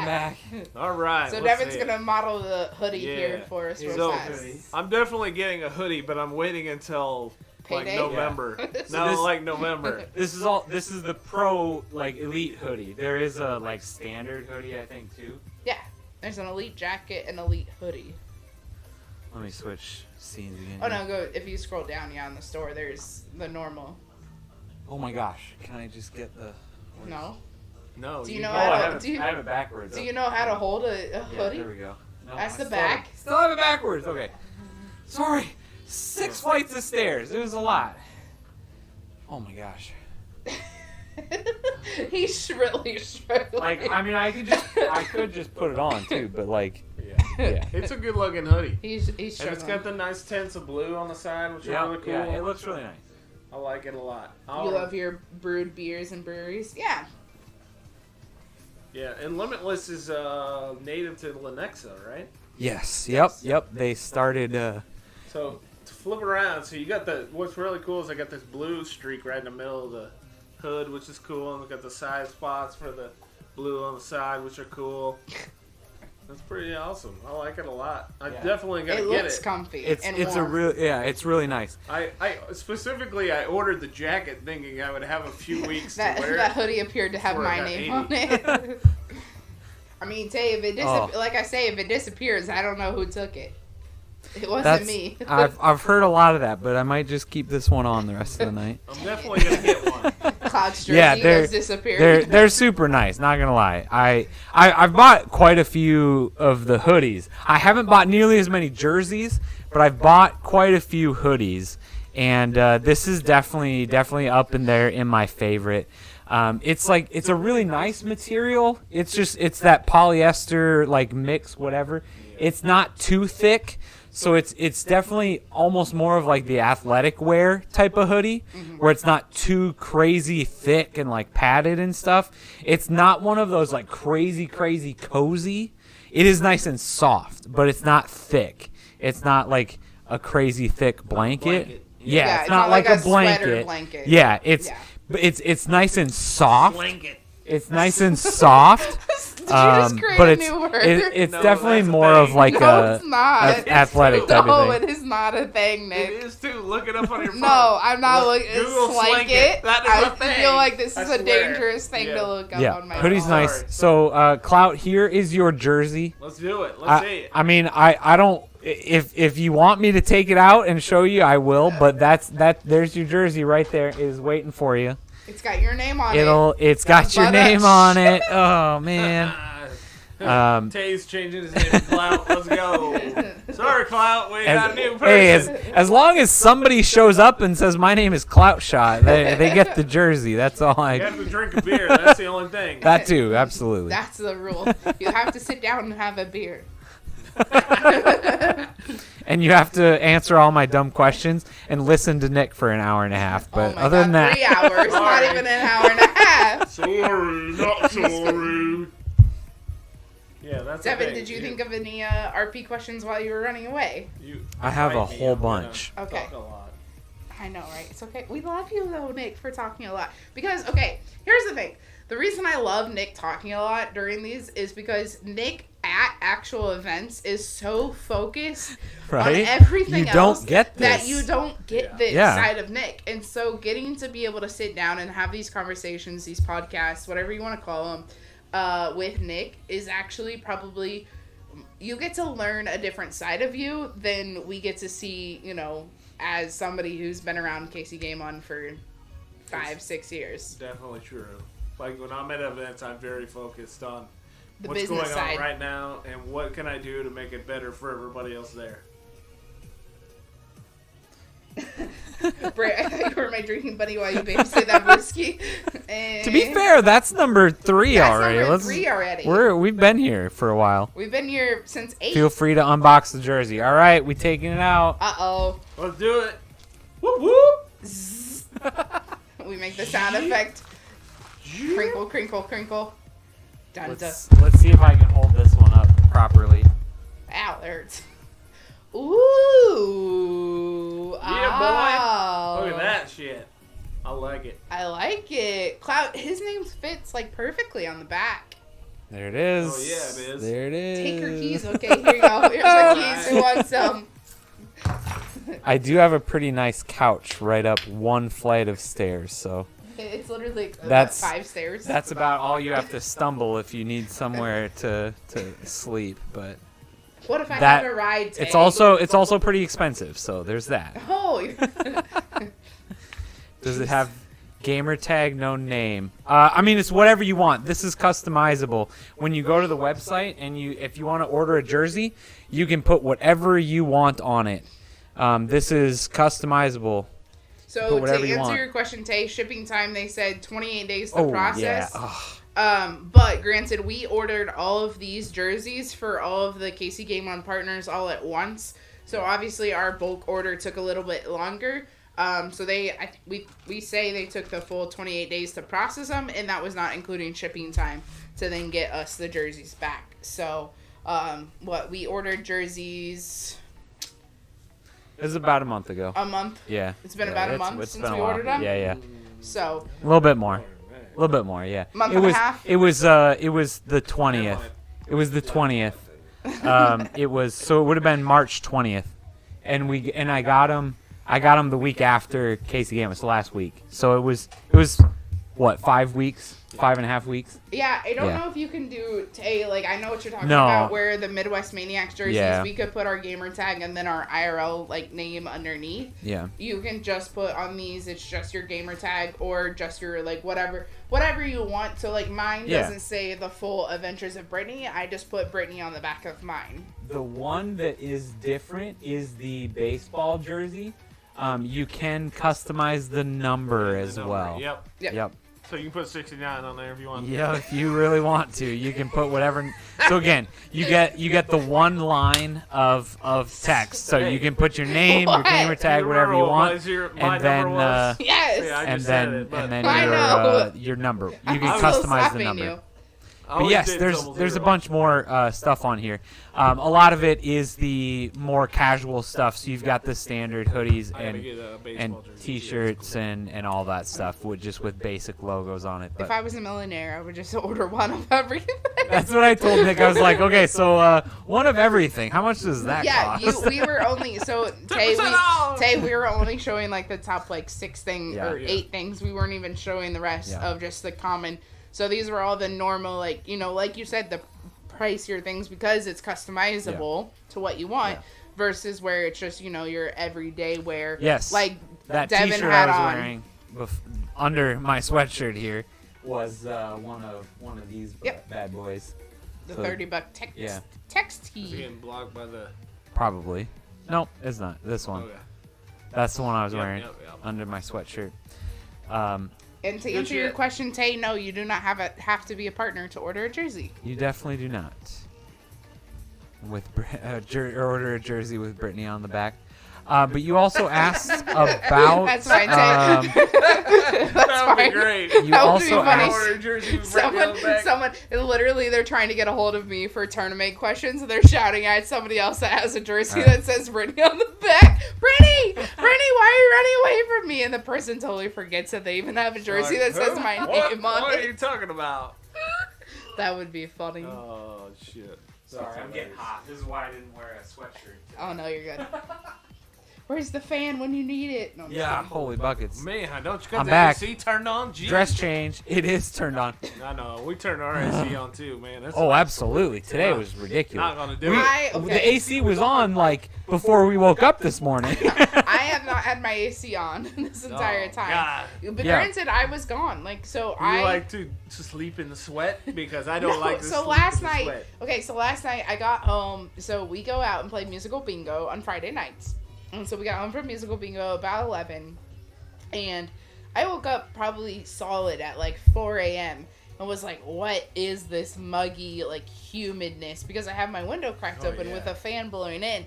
And I was just like, what Yeah, is going gross. on? It was gross. And I still had my Ugh. heater on, too, on top of it. Ugh. So it's just like, it was gross. But Oh, yeah. within having to work this evening, I didn't even turn my AC on until I got home. And then, I texted Devon and was like, hey, what's the details? How do I get here? So, So I had my AC on. So my house, when I get home, my windows are all nice and closed and sealed. Yeah. When I get home, my house is going to be like 65 degrees, and so it's going to be fantastic. Oh. 65? Yeah. Okay. So I was just about to link Tay the partner application, but it looks like the link has changed. What? Nick, did you change the link? No. I mean, it's apparently no longer at partners/apply. Oh. No, I said, wait. No, I said, what do I? Oh, got to do to be a partner. Yeah. You apply. Yeah. At the link that we will provide. Yep. And if not, if we cannot provide it in chat tonight, they will DM me, and I will DM you. I've had a few BD2 drinks to be thinking about that. Yep. Yeah. So we have an application. At this point in time, we're definitely focused right now on our current partners. But we do have an application. I don't know why the link isn't working at the moment. We'll get that figured out here sometime shortly. But what's the benefits of being a KC Game On partner? Yeah, I mean the partners honestly are one of. I mean, I've been trying to get stuff done for the partners. Things like getting these jerseys finally. It's just kcgameon.com/apply. Oh. kcgameon.com/apply. I probably should change that, but yeah. Well, I should probably update the link tree then. I see it updates the link tree right this minute. So to answer your question, Tay, some of the benefits is like they said these jerseys. You have to log into view. Yeah, because you have to have you have to have KC Game On experience. Yeah. Well, you have to have at least a login in order to see and fill out the stuff. Is the jerseys. So okay. So let me back this up. Back it up, Vaughn. Not just. I don't want to pitch just like, hey, you got to be a partner, you got a jersey. Exactly. No, because there's that's not of what other we're things. trying to promote. Correct. Mm-hmm. We're trying to promote an equal opportunity to grow both you and your stream and what you're doing for a creation process and what we're doing for KC Game On and that side of things too. Correct. And so kind of 2 and 2, like we really want to get you involved in what we're doing so that you have an opportunity to get in front of other people that are outside of your normal zone that will encourage you to and other people to get to know you, right? Because that's half of the problem, right? It's not that you don't know a bunch of people. It's a bunch of people don't know you. If I'm only in my RP community, then people that are COD players or Rocket League players don't know who I am. Yeah.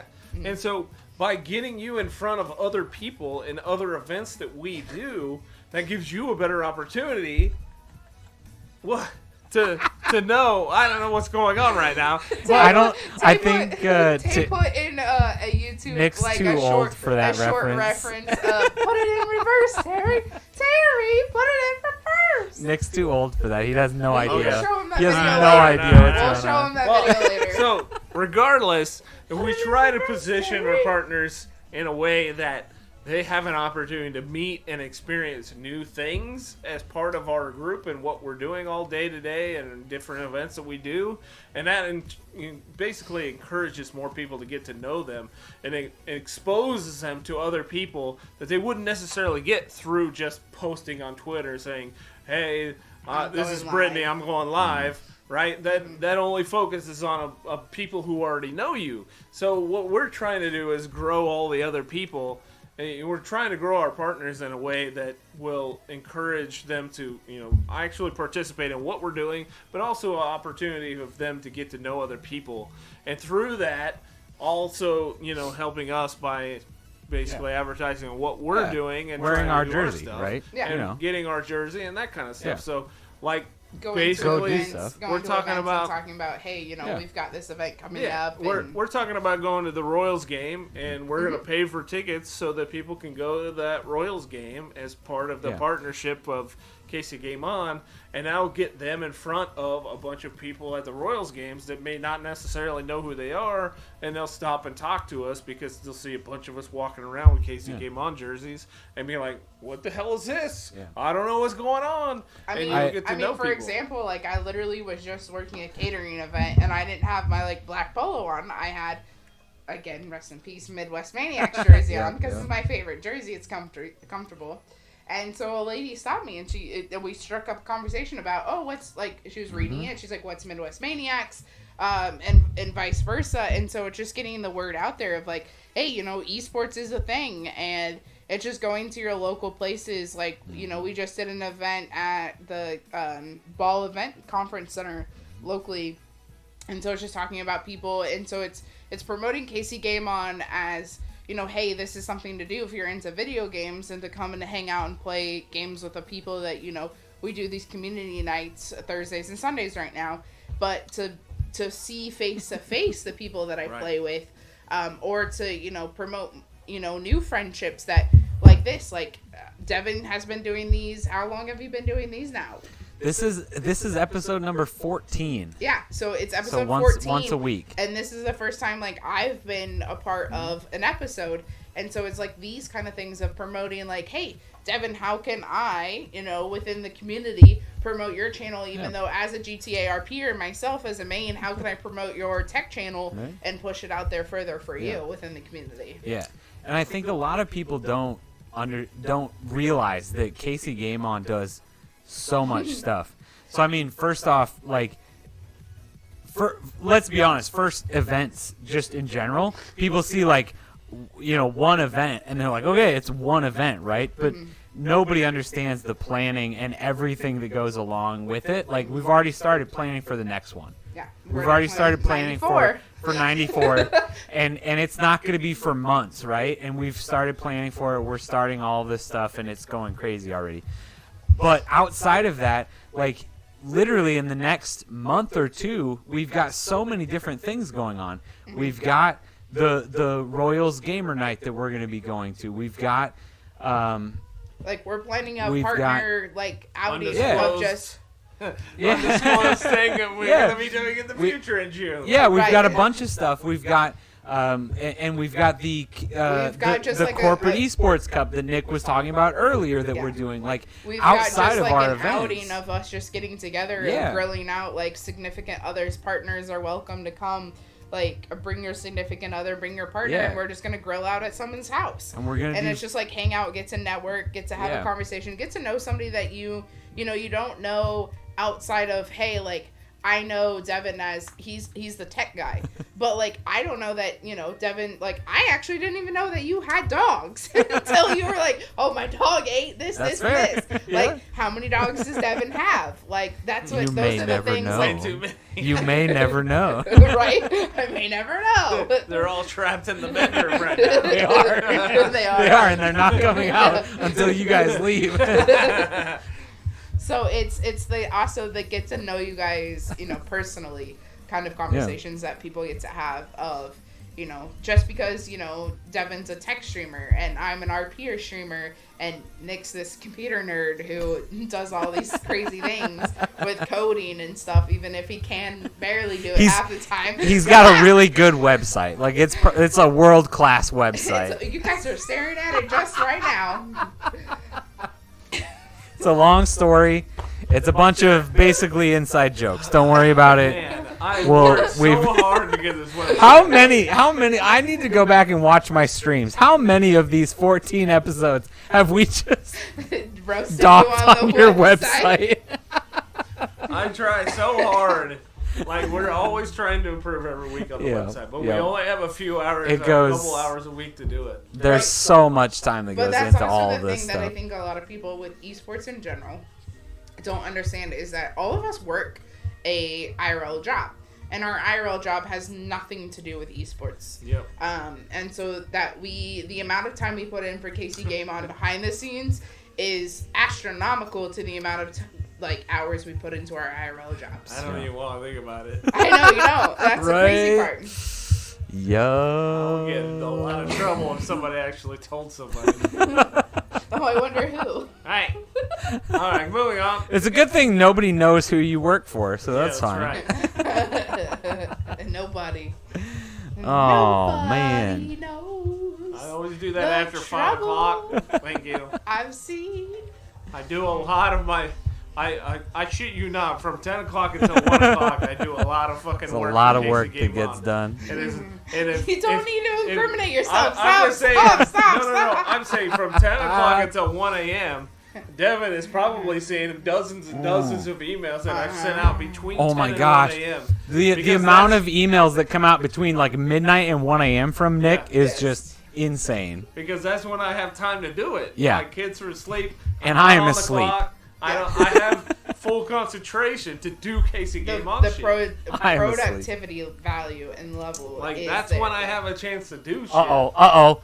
Clout just had a really good idea. What if we hired someone to do the website and use that free time to game or something else? What if, oh my God, Nick? They could play Fortnite What if? Hold on.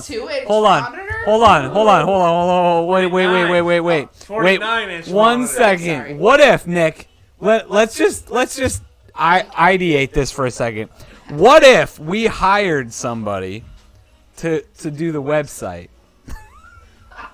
Hold on, Nick's got to finish his beer before he answers this question. Also, Brittany needs to stand. It's a good thing that you're not here right now, Clout. I know. I feel getting a middle finger. I can ask that question to Nick, but I don't know if you could without. Clout's only been a part of Casey Game On for about a year. I don't think he has the seniority. I think I'm behind in the chat here. Where are you at? No, I just stood up, so you're not behind. I don't have any chat. Man, did your chat refresh? Where'd your chat go? Well, I had to redo. Oh, you're not connected to the Wi-Fi. That's the problem. I'm not either, but I'm This good. internet is protected with this 13-digit password and a question mark. He missed the whole Just password type that in. too. He's got a new phone, so he's not connected. It's true. True. I'm probably gonna get in trouble from my company tomorrow. No, it's Sunday. How would you get in trouble? They're gonna say, "Oh, you've been spending too much time streaming shit on your phone." Yep. He's got to have shit. his 18 tabs of all of us streaming at one time pulled up. It does say, am I under 20%? I'm in trouble. Oh, battery? Yeah. What are you at? I'm good. I'm at 11 right now. What do you need? Do you need that? Yeah, give me a second. I'm gonna have. Because I'm at 64, so I'm good. You should be good I'm for great. a while. I'm great. So going back to it's right there in front of you. There, Nick. Oh, he's having you. Wi-Fi. Oh, yeah. Please. So going back to like gaming tech in general. So right now there's been a big debate between me and my friends of games that are coming out that are just flopping. So, games are getting released, but they're not completely fully, developed. So what's kind of your thoughts? Why do you think that game companies are rushing to get games out that aren't fully developed or just immediately flopping? Money? Because you're paying, is it good? Redfall, I heard, flopped massively. Yeah, I've heard that a lot. I mean, here's the reality here, right? Is so developers get paid $100+ K a year minimum. Mm-hmm. For especially in this, if you have experience, right? Sure. I'll say that. Yeah, absolutely. If you have experience, if you know another language and you can write it, yes. And that's true. Let's start with that. So if you know how to write Python or JavaScript, you should understand that that's basically another actual language that you're speaking. Yes, absolutely. Right? And so you should be paid for knowing additional languages, like you would be as a bilingual Spanish and English person or whatever that's out there. But in the case of developers, there's so much stuff. Like, as we've alluded to, is a big fucking joke for our website, which I know it is what it is. I'm never happy with our website, and I shouldn't be. Where are you going? We're talking about video game development. I know, but I'm saying... Website development, video game development. But I'm saying, but it's not that far off, right? So sure, the amount of the programming languages that you're using to build these different games, and depending on what you're using, like you can use Epic Games Unreal, and you can create games that use boxes, and you're connecting them with lines and doing this stuff that get them to work. But it's not. At some point, if you're going to make a customized game, you're going to have to put some code to the to the test, right? Yeah. The bottom line is like a lot of. I'm just trying to think of like, let's say X-Defiant, right? Mm-hmm. So I think, at least I'm in the process of thinking, X-Defiant is going to be the next big esports. thing. Like right? it's going to be the next PUBG. Yeah, It's not. What everybody's going to No, jump to. it's not. No, It's not. It's We'll, not. we'll but see. We'll see. Right this second, it That's is. Sure, what yeah, everybody it's- believes. Yeah, it's the next thing. and It's kind of like, Probably got. Which one? Super People. Oh yeah. It was like yeah. Super Yeah, People. exactly. It's Like, gonna where be a Super super. People was It's gonna gonna be a like, Super It's gonna be People, a right? Super People where Yeah. everyone's so Yeah. excited about. There's Yeah. gonna be like tournaments. There's gonna be esports Sure. based off of it. Sure. And then all of a sudden, it's just gonna like development on it is just gonna stop. Well, Or what? So that's another problem. Well, let's jump into that in a minute. Okay. So let's look at Fortnite right now.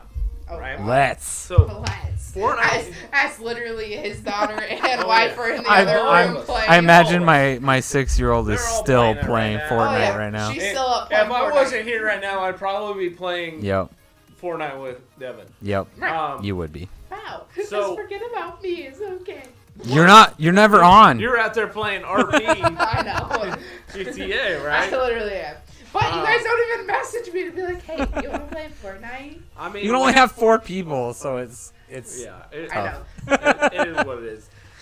We get 4 people so quick. It's crazy. Oh So my god, you guys are so popular. I know. We have so many friends. Jesus. So let's say conservatively, Okay. Fortnite has 100 developers, or not just developers. Let's just say 100 people in its ecosystem, right? Yeah. So Sure. you're including a project managers or multiple project managers. You're talking just like You're development on the yeah, game, not everything- like marketing right and now. like. Yeah, not marketing. You're talking just making the game. Yeah. Yeah. Project Okay, yeah. management all the way up to Yeah. Doing- engineer development. Yeah, doing yeah. updates, everything, all that stuff. Yeah. You just say 100 yeah, people, for sure. right? Yeah. So at $100,000 a year, Per Yeah. head. and I don't know, your project managers would probably get less, whatever. Yes, But, we do. Yeah. Well, we'll just guesstimate at 100,000 per head, just to be easy. Okay. I I like easy math. and you're pushing that through, right? He's And going to so- do math on the screen for us. So Good. Do it. What's it say? 10 million. That can't be right. 100 That's 100 times 100,000. 100 times 100 100,000. people. Let's do 100 it. people at $100,000. Well, let's do 100. Okay, so take 100,000 divided by 12, and let's break it down by month. 100. Oh gosh, we're really doing that. 100,000 by 12. This late in the night, it's 11 o'clock already, Okay. and you want to do math like this? 8, 9, 10, 11. Take We've that been over 3 times- hours and you want to do Take that math? times 100. Times 100. Yeah. Yeah, times 100. So per month, you're paying out approximately.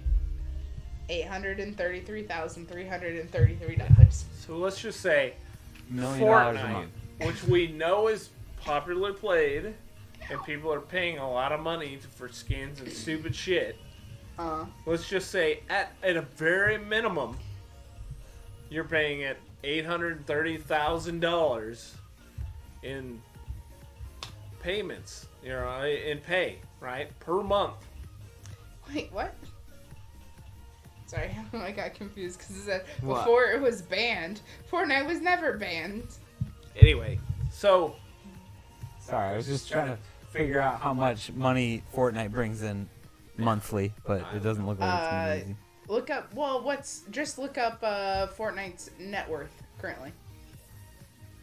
So the problem you get into with AAA titles and any gaming title in general, and this was the difference between PUBG, right? Uh-huh. So let's start. Let's just back up and talk about PUBG for now. PUBG was gosh, okay. Oh god. Okay. PUBG was limited to a very small, Market. a small development. Oh. And actually, if you want to go back further, let's talk about Minecraft. No, let's not go back further. Let's stop with PUBG. Well, I like Minecraft because Minecraft had like 6 or 7 developers for a couple of years before. I can't remember the guy's name now. Notch. Notch, thank you. You're welcome. So Notch sold out to Microsoft for He's $2 billion. The one guy. That's it. What? Sorry. No, nothing on here. Yeah, that Notch is the one Notch- Minecraft guy. So He's Notch the one sold guy. out to Microsoft for $2 billion, right? And up until that point... Also, I did a quick search. It looks like Fortnite maxed out at $318 million in 1 month was their record. So almost $1 million a month is probably not a problem for them. Well, and I have no idea if it's 100. I know, right? Yeah. It could be way more than that. I'm sure it's probably more than that. It's Yeah. probably way more than But that. they're probably in triple-digit millions a month. I know for a fact that Especially when they're Minecraft getting was, Star Wars. like, yeah. Like that, they're putting in name brands. Yeah, So right. Minecraft had like 5 or 7 developers, right? When they were beta and running into actual Minecraft release, and this was like 15 or 20 years ago, whatever the hell it was, I can't remember now. They had very few people, and Notch was the head, right? And Notch ended up selling to Microsoft for $2 billion. I was there. Which, at the time, I was like, are you fucking crazy? Yeah. Like, $2 billion for Minecraft? Holy shit. And, like, I'm like, how in the world? Partner chat. Huh? Not recent. keep Oh, going. How yeah. in the world Yeah. are you going to make back $2 billion in Minecraft, right? And then as soon as Microsoft took over, they started making merch. And every Walmart across America now, there's an entire fucking aisle Of Minecraft. dedicated to Minecraft. Even Walgreens, of all places, has it. Like, Every fucking whole goddamn toys aisle is dedicated to Minecraft. Yep. And you're like, Yeah, we actually we went to Target today to look for some birthday presents, and the amount of Nintendo, Minecraft, and Fortnite stuff was pretty crazy. it's astronomical compared Yeah. to like. And then Jurassic Park, I think, was the next one.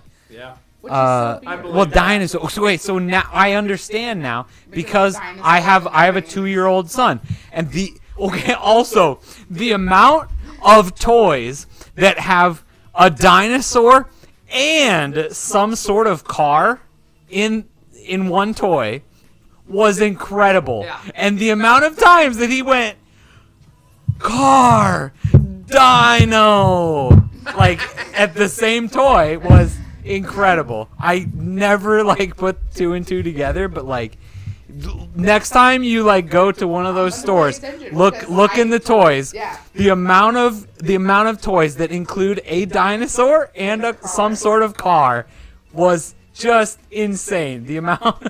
It's crazy. You go back to the whole car thing though. Yeah. Is so as a night. Okay, so I'm gonna date myself, which I'm really young in, so it doesn't matter. Date yourself? I'm a '90s baby. I'm a '90s baby. So Hot Wheels were a thing. Yep. So Hot They've Wheels always been a thing. collectibles. Hot Wheels are still a thing. Oh They yeah, are still a absolutely. thing. They've always been a But thing. They they still will are a always thing. be a thing. But Yep. the amount of kids now. So you talk about Fortnite, Minecraft, and all the Jurassic Park is. But Hot Wheels aren't like a G.I. Joe. Hot Wheels, Barbie, Ken dolls, that kind of stuff isn't the first thing that comes to a kid's mind anymore. It's, hey, I want the latest Fortnite skin. Yeah. Or, oh, I want the Patrick Mahomes Yeah. skin. Or I want the Jedi, Star Wars game just came out recently. So now everyone wants a Star Wars skin in Fortnite. And so it's that's how they want, they want their money spent. They don't want a physical inanimate object. They want the skin in the game. Literally, I mean, so my daughter's birthday is in 2 weeks, and so she'll be turning 7, And everybody that's been, texting us, what gift ideas, what are we getting? And even like the last couple of years, so this year is V-Bucks. Last year was Robux for Roblox. And, so the last couple of years were like, half the time she spends on her iPad or on her computer and playing games and doing stuff like that with us. She doesn't do nearly as much of like physical toys, I think, as we probably did. Yeah. It's astonishing the amount of kids that so I have he's about to be 5 and a 3-year-old nephew. And so the amount of, like you say, they're always on their tablets, they're always on electronic devices. So it's amazing the statistics now of, hey, if you were to set, a block of a chunk of cubes and say, build me a tower, the amount of kids that can't build a 3-dimensional tower anymore because they're so used to a 2-dimensional tablet being able to do it on is that if the physical object was in front of them, they don't know how to stack them because they're so digital nowadays. Yeah. I don't know. It's really interesting. So I've got an 8 and a 6-year-old, and they seem to excel in sports when they want to. But it's not like when I was a kid where I just got thrown to the wolves and was just like, get the fuck out there and do your, play your games. Right. I don't know about like physical sports and physical things, but I almost 100% attribute my driving skill, especially when I was like taking my driver's test, to video games. Yeah, I didn't have that option at all. Yeah, like I got that. Like I was scared shitless. Yeah, right. Like I was playing Need for Speed like right before I went to go and get my driver's license, and like I had no, Hot Wheel or whatever the hell the car is that the kids drive around now. I didn't know any of that stuff. Like when I drove. No, again, aging myself. When I was 14, I was able to get a whatever it's called, a restricted license. Permit. Yeah, a permit. So when I was I was one of the last people to get a restricted license at 14 before they moved it up to 15 in Kansas. Congratulations. I really didn't get to drive. My parents didn't let me. But I still had it. It's still 12 in South Dakota, so 12? Here we are. Yeah. Holy shit. Tay, thank you for the like on Twitter. Thank you for subscribing on YouTube as well. Appreciate it. So, the 14, when my dad took me out to teach me how to drive, right? Mm-hmm. We went out east or west of town on a fucking side road. Yeah. And he's like, you need to move over here a little more. He grabbed the wheel. I was holding that thing with a death grip, right? Yeah. And he's like, okay. And like, I don't remember that. I don't remember my parents teaching me how to drive. Like, I had video games. I remember my parents. So like, I remember my parents taking me to Heritage Park.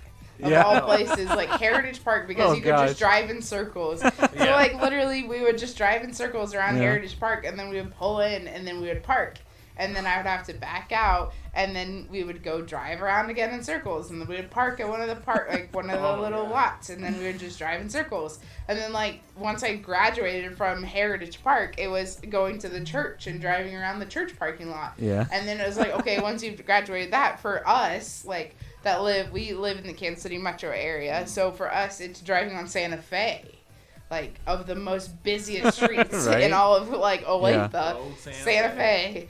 And so like driving on Santa Fe, so like when I went to driver's ed, thankfully like I got to choose my driver's ed teacher, and so luckily it was one of the guys that was my PE teacher from junior high, and so I felt more comfortable with him because he was a teacher at my school, and so I wasn't so intimidated by having somebody that I knew. But doing and for those that don't know, roundabouts, literally went through roundabouts. We literally went through roundabouts the whole entire day. That's all we did, was just drive through the roundabouts all day and just go through roundabout after roundabout. And for those that don't know, like through down, like, not downtown Olathe, but a little bit outside of downtown Olathe, is there's 3 roundabouts back to back to back. Yep.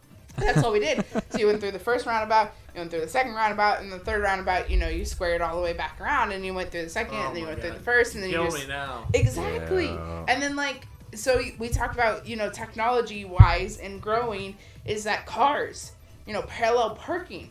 Like, I had to go downtown the other day, and I had to parallel park, and I was like, I haven't had to parallel park since driver's ed. Like, how do I parallel park? Like, how do I do this? But thankfully, because my car, has a reverse camera, and so it's just like, okay, I can see what I'm doing. But at the same time, there's so many cars that are technologically advanced that you just press a button and it parallel parks for you. Oh my God. See. But my car's not that fancy. I know I drive a fancy car, but it's not that fancy. Line that shit up to the mirror, right? And you just crank the fuck out of that. But that's the thing. It's like I had to do that. Like I had to remember, like, okay, how far do you pull? Yeah. Like, Well, do I angle it like this and then pull, or do I equal like the car and then like back? Like I was downtown at the levee, so I was in Westport. Yeah. So like Westport of all places, and especially. Why? Okay, it was St. Patrick's Day of all days. Why? Exactly. Of all days, I was down there during St. Patrick's Day. Should be in North Kansas City. So it was one of those that, like, how do I parallel park? Like, I was sitting there in my car. Tay says you're driving a Tesla. You don't even drive. I don't. Even drive. Hold on. Just for I'm driving a Cadillac. Oh, wow. All right. Oh, okay. All right. I drive a Cadillac. A 2019 Cadillac SUV at that, too. Damn. So, like, I don't know. Like, I was, like, sitting there, because I'm so used to also, like, before that, I was driving, a Chevy Malibu. There you go. That's like a car. Yeah, That's I was a driving, car. like, this tiny little thing. So, like, in the Chevy Malibu, like, okay, cool, I gotta, oh my God, I gotta turn all the way around. But in the Cadillac, I'm just like, oh, hey, look, there's a reverse camera. I can just look and be like, zoink. Jeff Bezos. Well, okay then. Thanks, Tay. I know. It was free. I can't complain about a free car. What? I'm sorry. I ain't gonna complain about That's that. fair. I know. Free, right? Free is free. That's fair. I'm driving a free car too, but it's a I'm not 2004 driving a free Buick, car. Fuck so you guys there's both. that. You're not driving a free car? No. You want a 2004 Buick? No. Do you want a 2019 Cadillac? I might trade you. No, I don't want to hear. Okay. So speaking of cars, Cars are tech. Yeah. They have.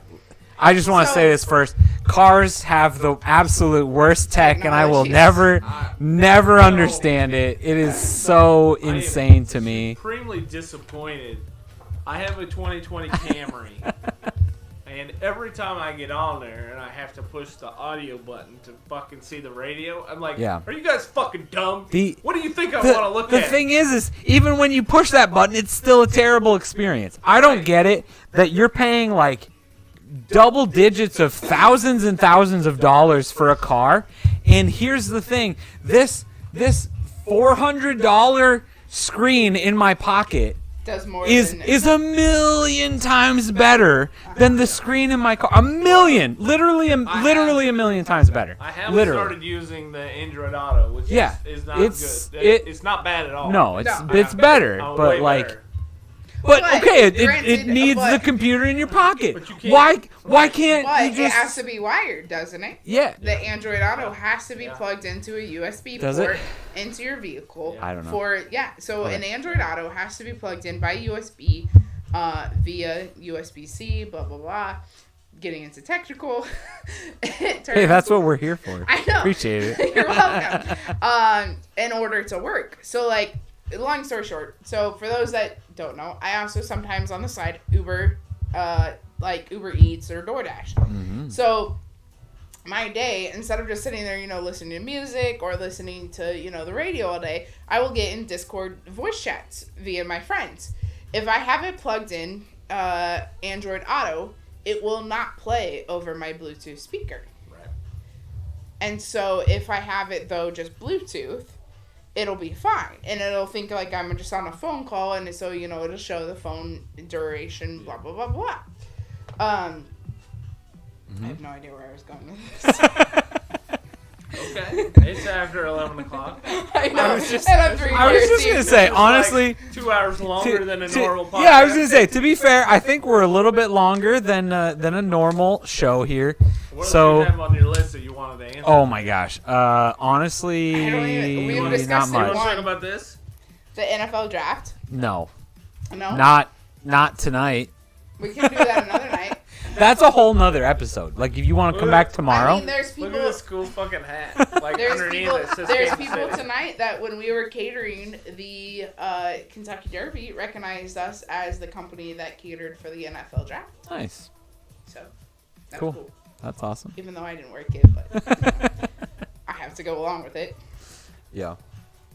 But, yeah, I mean, Welcome back again, Clout. I think, I know, I'm a little honestly, Why am I not getting any chat anymore? because... You broke it. What did you do? Yeah. Here. My live chat? There's nothing. Give me your phone. I think that's about probably, Are we gonna wrap it up there? what an episode looks like. I mean that's the pre-show, right? We're starting the post-show. There you go. The post. Oh, I got it. we're about to start the post-show here. Post show. Oh, ready for bed. Yeah, right. Again, like I said, I'm pretty sure my 6-year-old is still awake. Your Like 6-year-old, last time I don't. used the ladies' room, your 6-year-old Yeah, was still she's- shouting at Fortnite Yeah, with your wife. she's so- recording a video playing Fortnite right now. Yeah. Like She literally was. Like, I heard her in the office. So the office is just up the stairs and a little bit to the right. Yeah. And, like, I went into the ladies' room, and his daughter is sitting in there, like, shouting at Fortnite. And, Yeah. like, you could tell that she's taken after her dad, definitely, into the whole, like, streaming, I'm live excited. Oh my gosh. casting, everything. Like, she's really into it. She loves. So that's half. One of the times she came down here, she asked. She's like, "Where's my webcam?" Because I brought it to the LAN, and Yeah. and she's like, "Where's my webcam? I want to record a video." It's Aw. like, okay. So I went up there and I plugged it in plugging for her it in. and turned on OBS so she can record a video again. What's I've the had post these- show? I've Say had these this conversations with my kids. They're like, "Are you recording? I want to be on your. I want to be in your video. They Oh want to my be gosh. on the video. So here's the other thing. So We should again, We should do that. do what? We should make a channel or like a montage of kids of Casey Game On. Oh my gosh. Oh my gosh. That's a terrible idea, but a great You know idea what? all the same. Our neighbor has a daughter very close to the age of my daughter, and so he was over here the other day, and he said, so it finally happened. We were eating dinner the other night, and his daughter asked him. She said, "Is Devon famous on YouTube?" And I was like, Aw. "Yes, yes." So you say that. Okay, so he says that. So actually, for those that don't know, so shout out to Gabe, who is Oh yeah, right. yeah, is one of our videographer, photographer awesome. for KC for sure. Game On. Gabe's a good guy. Is a great guy. And so Gabe put into our chat the other day and basically said, "Hey, who wants to shoot a promotional video?" And I was the first to respond, so I was the one who, got the video or whatnot. Yeah. So, Gabe messages, says, "Hey, do you want to meet somewhere? Do you want to meet at your house? Whatnot?" I was like, come on over to my house. Like, that's totally fine. I don't care. So he came over to my house, and so while we're shooting this video, we're just walking, down the street of my neighborhood, going past my house, so no one DDoSes me and knows where I live. And so we're passing, and so I live in a duplex, and so there's an apartment complex that's right across the street. So there's a lot of kids that roam around and live in my neighborhood. And one of the little kids, as we're like walking down, and Gabe's got his like camera on the 'Cause he's like got it set up. gimbal Yep, and everything, yep. the little kid shouts and goes, "Are you a YouTuber?" And I just did like the instant smile on my face That's because of like awesome. this little kid just being like, "Oh my Yeah. gosh, there's a They love that YouTuber shit. that Yo. lives on I'm my not street." kidding you. Like, you want, like, everything shot up from 2020 to 2023, like all those people that were already making videos and already into it, just whoosh, straight to the top. As soon as the pandemic hit and all those kids were home from school, all they did was get fuck tons of people watching their stuff. I mean, my kids, like, they tell me all the stuff, and that's how I already knew of Mr. Beast, but I never really watched any of his stuff until that happened. You know, and it was Mr. Beast, and it was Preston Plays, and, you know, all these other people. And it was just tons and tons and tons of offshoots of all these people. Which is like, holy crap. And they just sat there all day. They would, if I let them, they would just sit there and watch all these videos all day long of all the content that they created. I'm like, holy crap. Well, and that's when I realized, I'm like, I got in the wrong job. Right. And that's the thing too, is like going back into tech and content creation is, you know, Devon has this tech channel. I have GTARP. You know, you have just Nick being Nick. Casey Game On.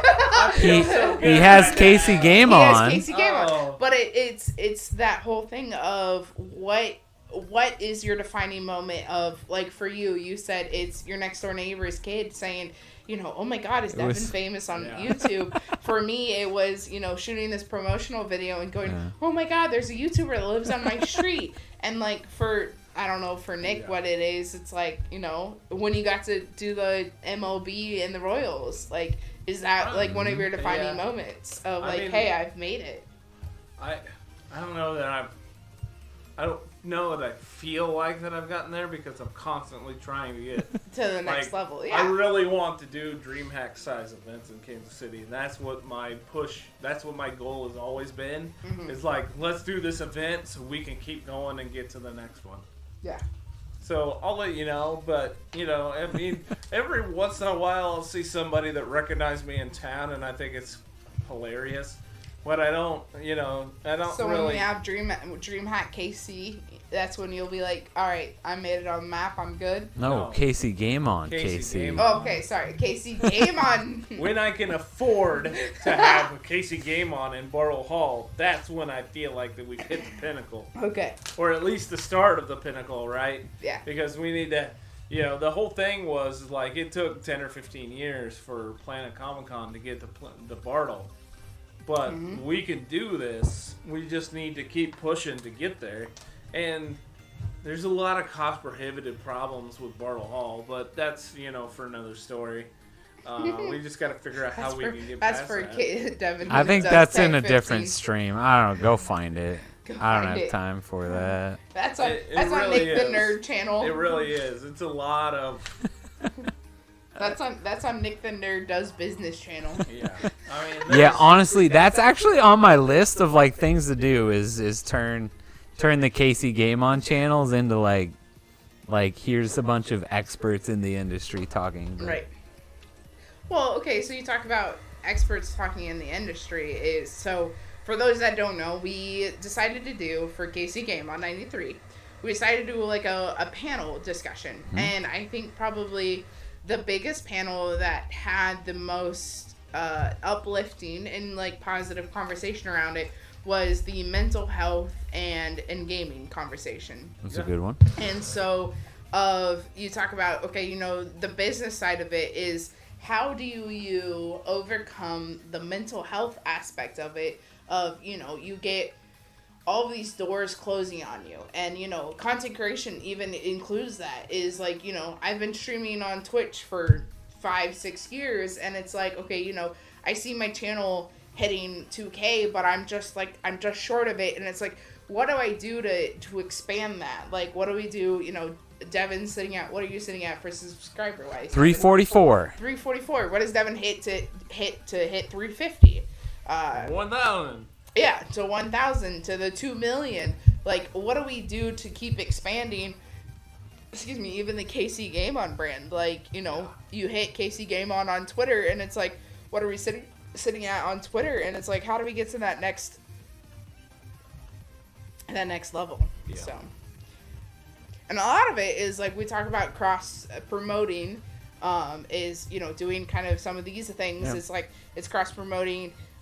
We did, you know, these panels, like Devon's Devon's got pulled up the mental health conversation. We had the partners up there for us to push, our individual channels. And so it's just, how do we take that as well as, hey, okay, Devon really knows how to hit the YouTube market. Hey, Devon, like, I don't know how to hit the YouTube market as a Twitch streamer. Like, hey, can you help me out? Like, what do I need to do to create a YouTube channel and whatnot? So We're doing great, Dylan. How are you doing? hi, Dylan. Thanks for stopping in tonight. Appreciate it. That's the second person that said peanut butter. No, it was him the first time too. It was him the first time. Okay. That makes more sense. But okay, time out. Every time they say peanut butter, you know what the first thing comes to my mind? It's peanut butter. No. No, okay. That's definitely. It's screwball. Oh. Devon's like, hold on. Uh-oh. What? Let me see what this is. Have you never tried this? Peanut butter whiskey. Let me see Oh, do you have a shot glass? All right. Well, that is the end of our stream for tonight. It's 11:30. Just smell it. All right. Either way, I was going to say, I think this is pretty solid. We have had a fantastic talk tonight. I have Brittany, who goes by Redhead Female, as well as Adventures of Brittany, all over the internet, but specifically mostly Twitch. Yeah, Twitch. But all over the internet. Twitch.com, Twitch.tv. Twitch.tv/AdventuresOfBrittany. And then I as well have Nick the Nerd over here, head of Casey Game On, CaseyGameOn.com. And I am Devon. I also go by Meaty Mitts on most of the gaming stuff. DevonDoesTech is my YouTube channel, and my daughter is right here, right next to me. You can't see her because she's too short. There she is. But thank you for joining us tonight. I appreciate you guys being here. I definitely this is the type of thing that I want to do. This is why I wanted to run these streams from down here, is so that I could have other people like join me. Like, I don't want to do this by myself, right? Like, this is a space, and this is the perfect format to like do this with other people. Absolutely, your stories. To be honest, like, I absolutely enjoy this because like, content creation and streaming by yourself in your own office in your own room is like, okay, hey, it's me and myself and I. It's a solo job, but being able to have other people in the room to continue a conversation is much better, because you get the funny stories of, oh my god, I worked at a movie theater in 1999. Right? I can tell you so many theater stories. So many theaters. That's a different stream. We've got like 3 other YouTube streams ready to go. And then it also makes me like happy to see the generational thing is that then you've got Devon's little girl down here as she's wanting to create her own channel and start her own stuff. She wants to say goodnight to the stream. You ready? Go. Ready? Good night. Bye. Bye, y'all. Have a good one. Bye. Peace out. All right. We love you guys. Thank you for tuning in. Thank you so much. Catch us on the next time. Yes. Plan is to be back here next Saturday night, and that's the goal. I don't know. I hope nothing else happens, but that's the goal. So hopefully we've got some other people here down in the pub with me. If anybody, put it on your schedule. I was gonna say, Cloutshot has been yelling at me that he's going to be here, so hopefully he's here next week. But anybody else is always welcome down here. So appreciate everybody that is always down here, and we will see you next week. Thanks for joining, guys. That's my wife waving. Thanks for coming in, Dylan, Tay. Appreciate you being here. Coming for the beer, Tay says. We've got plenty of beer down here. All right. Good night. We'll see you later. Bye. Bye.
just be you and I.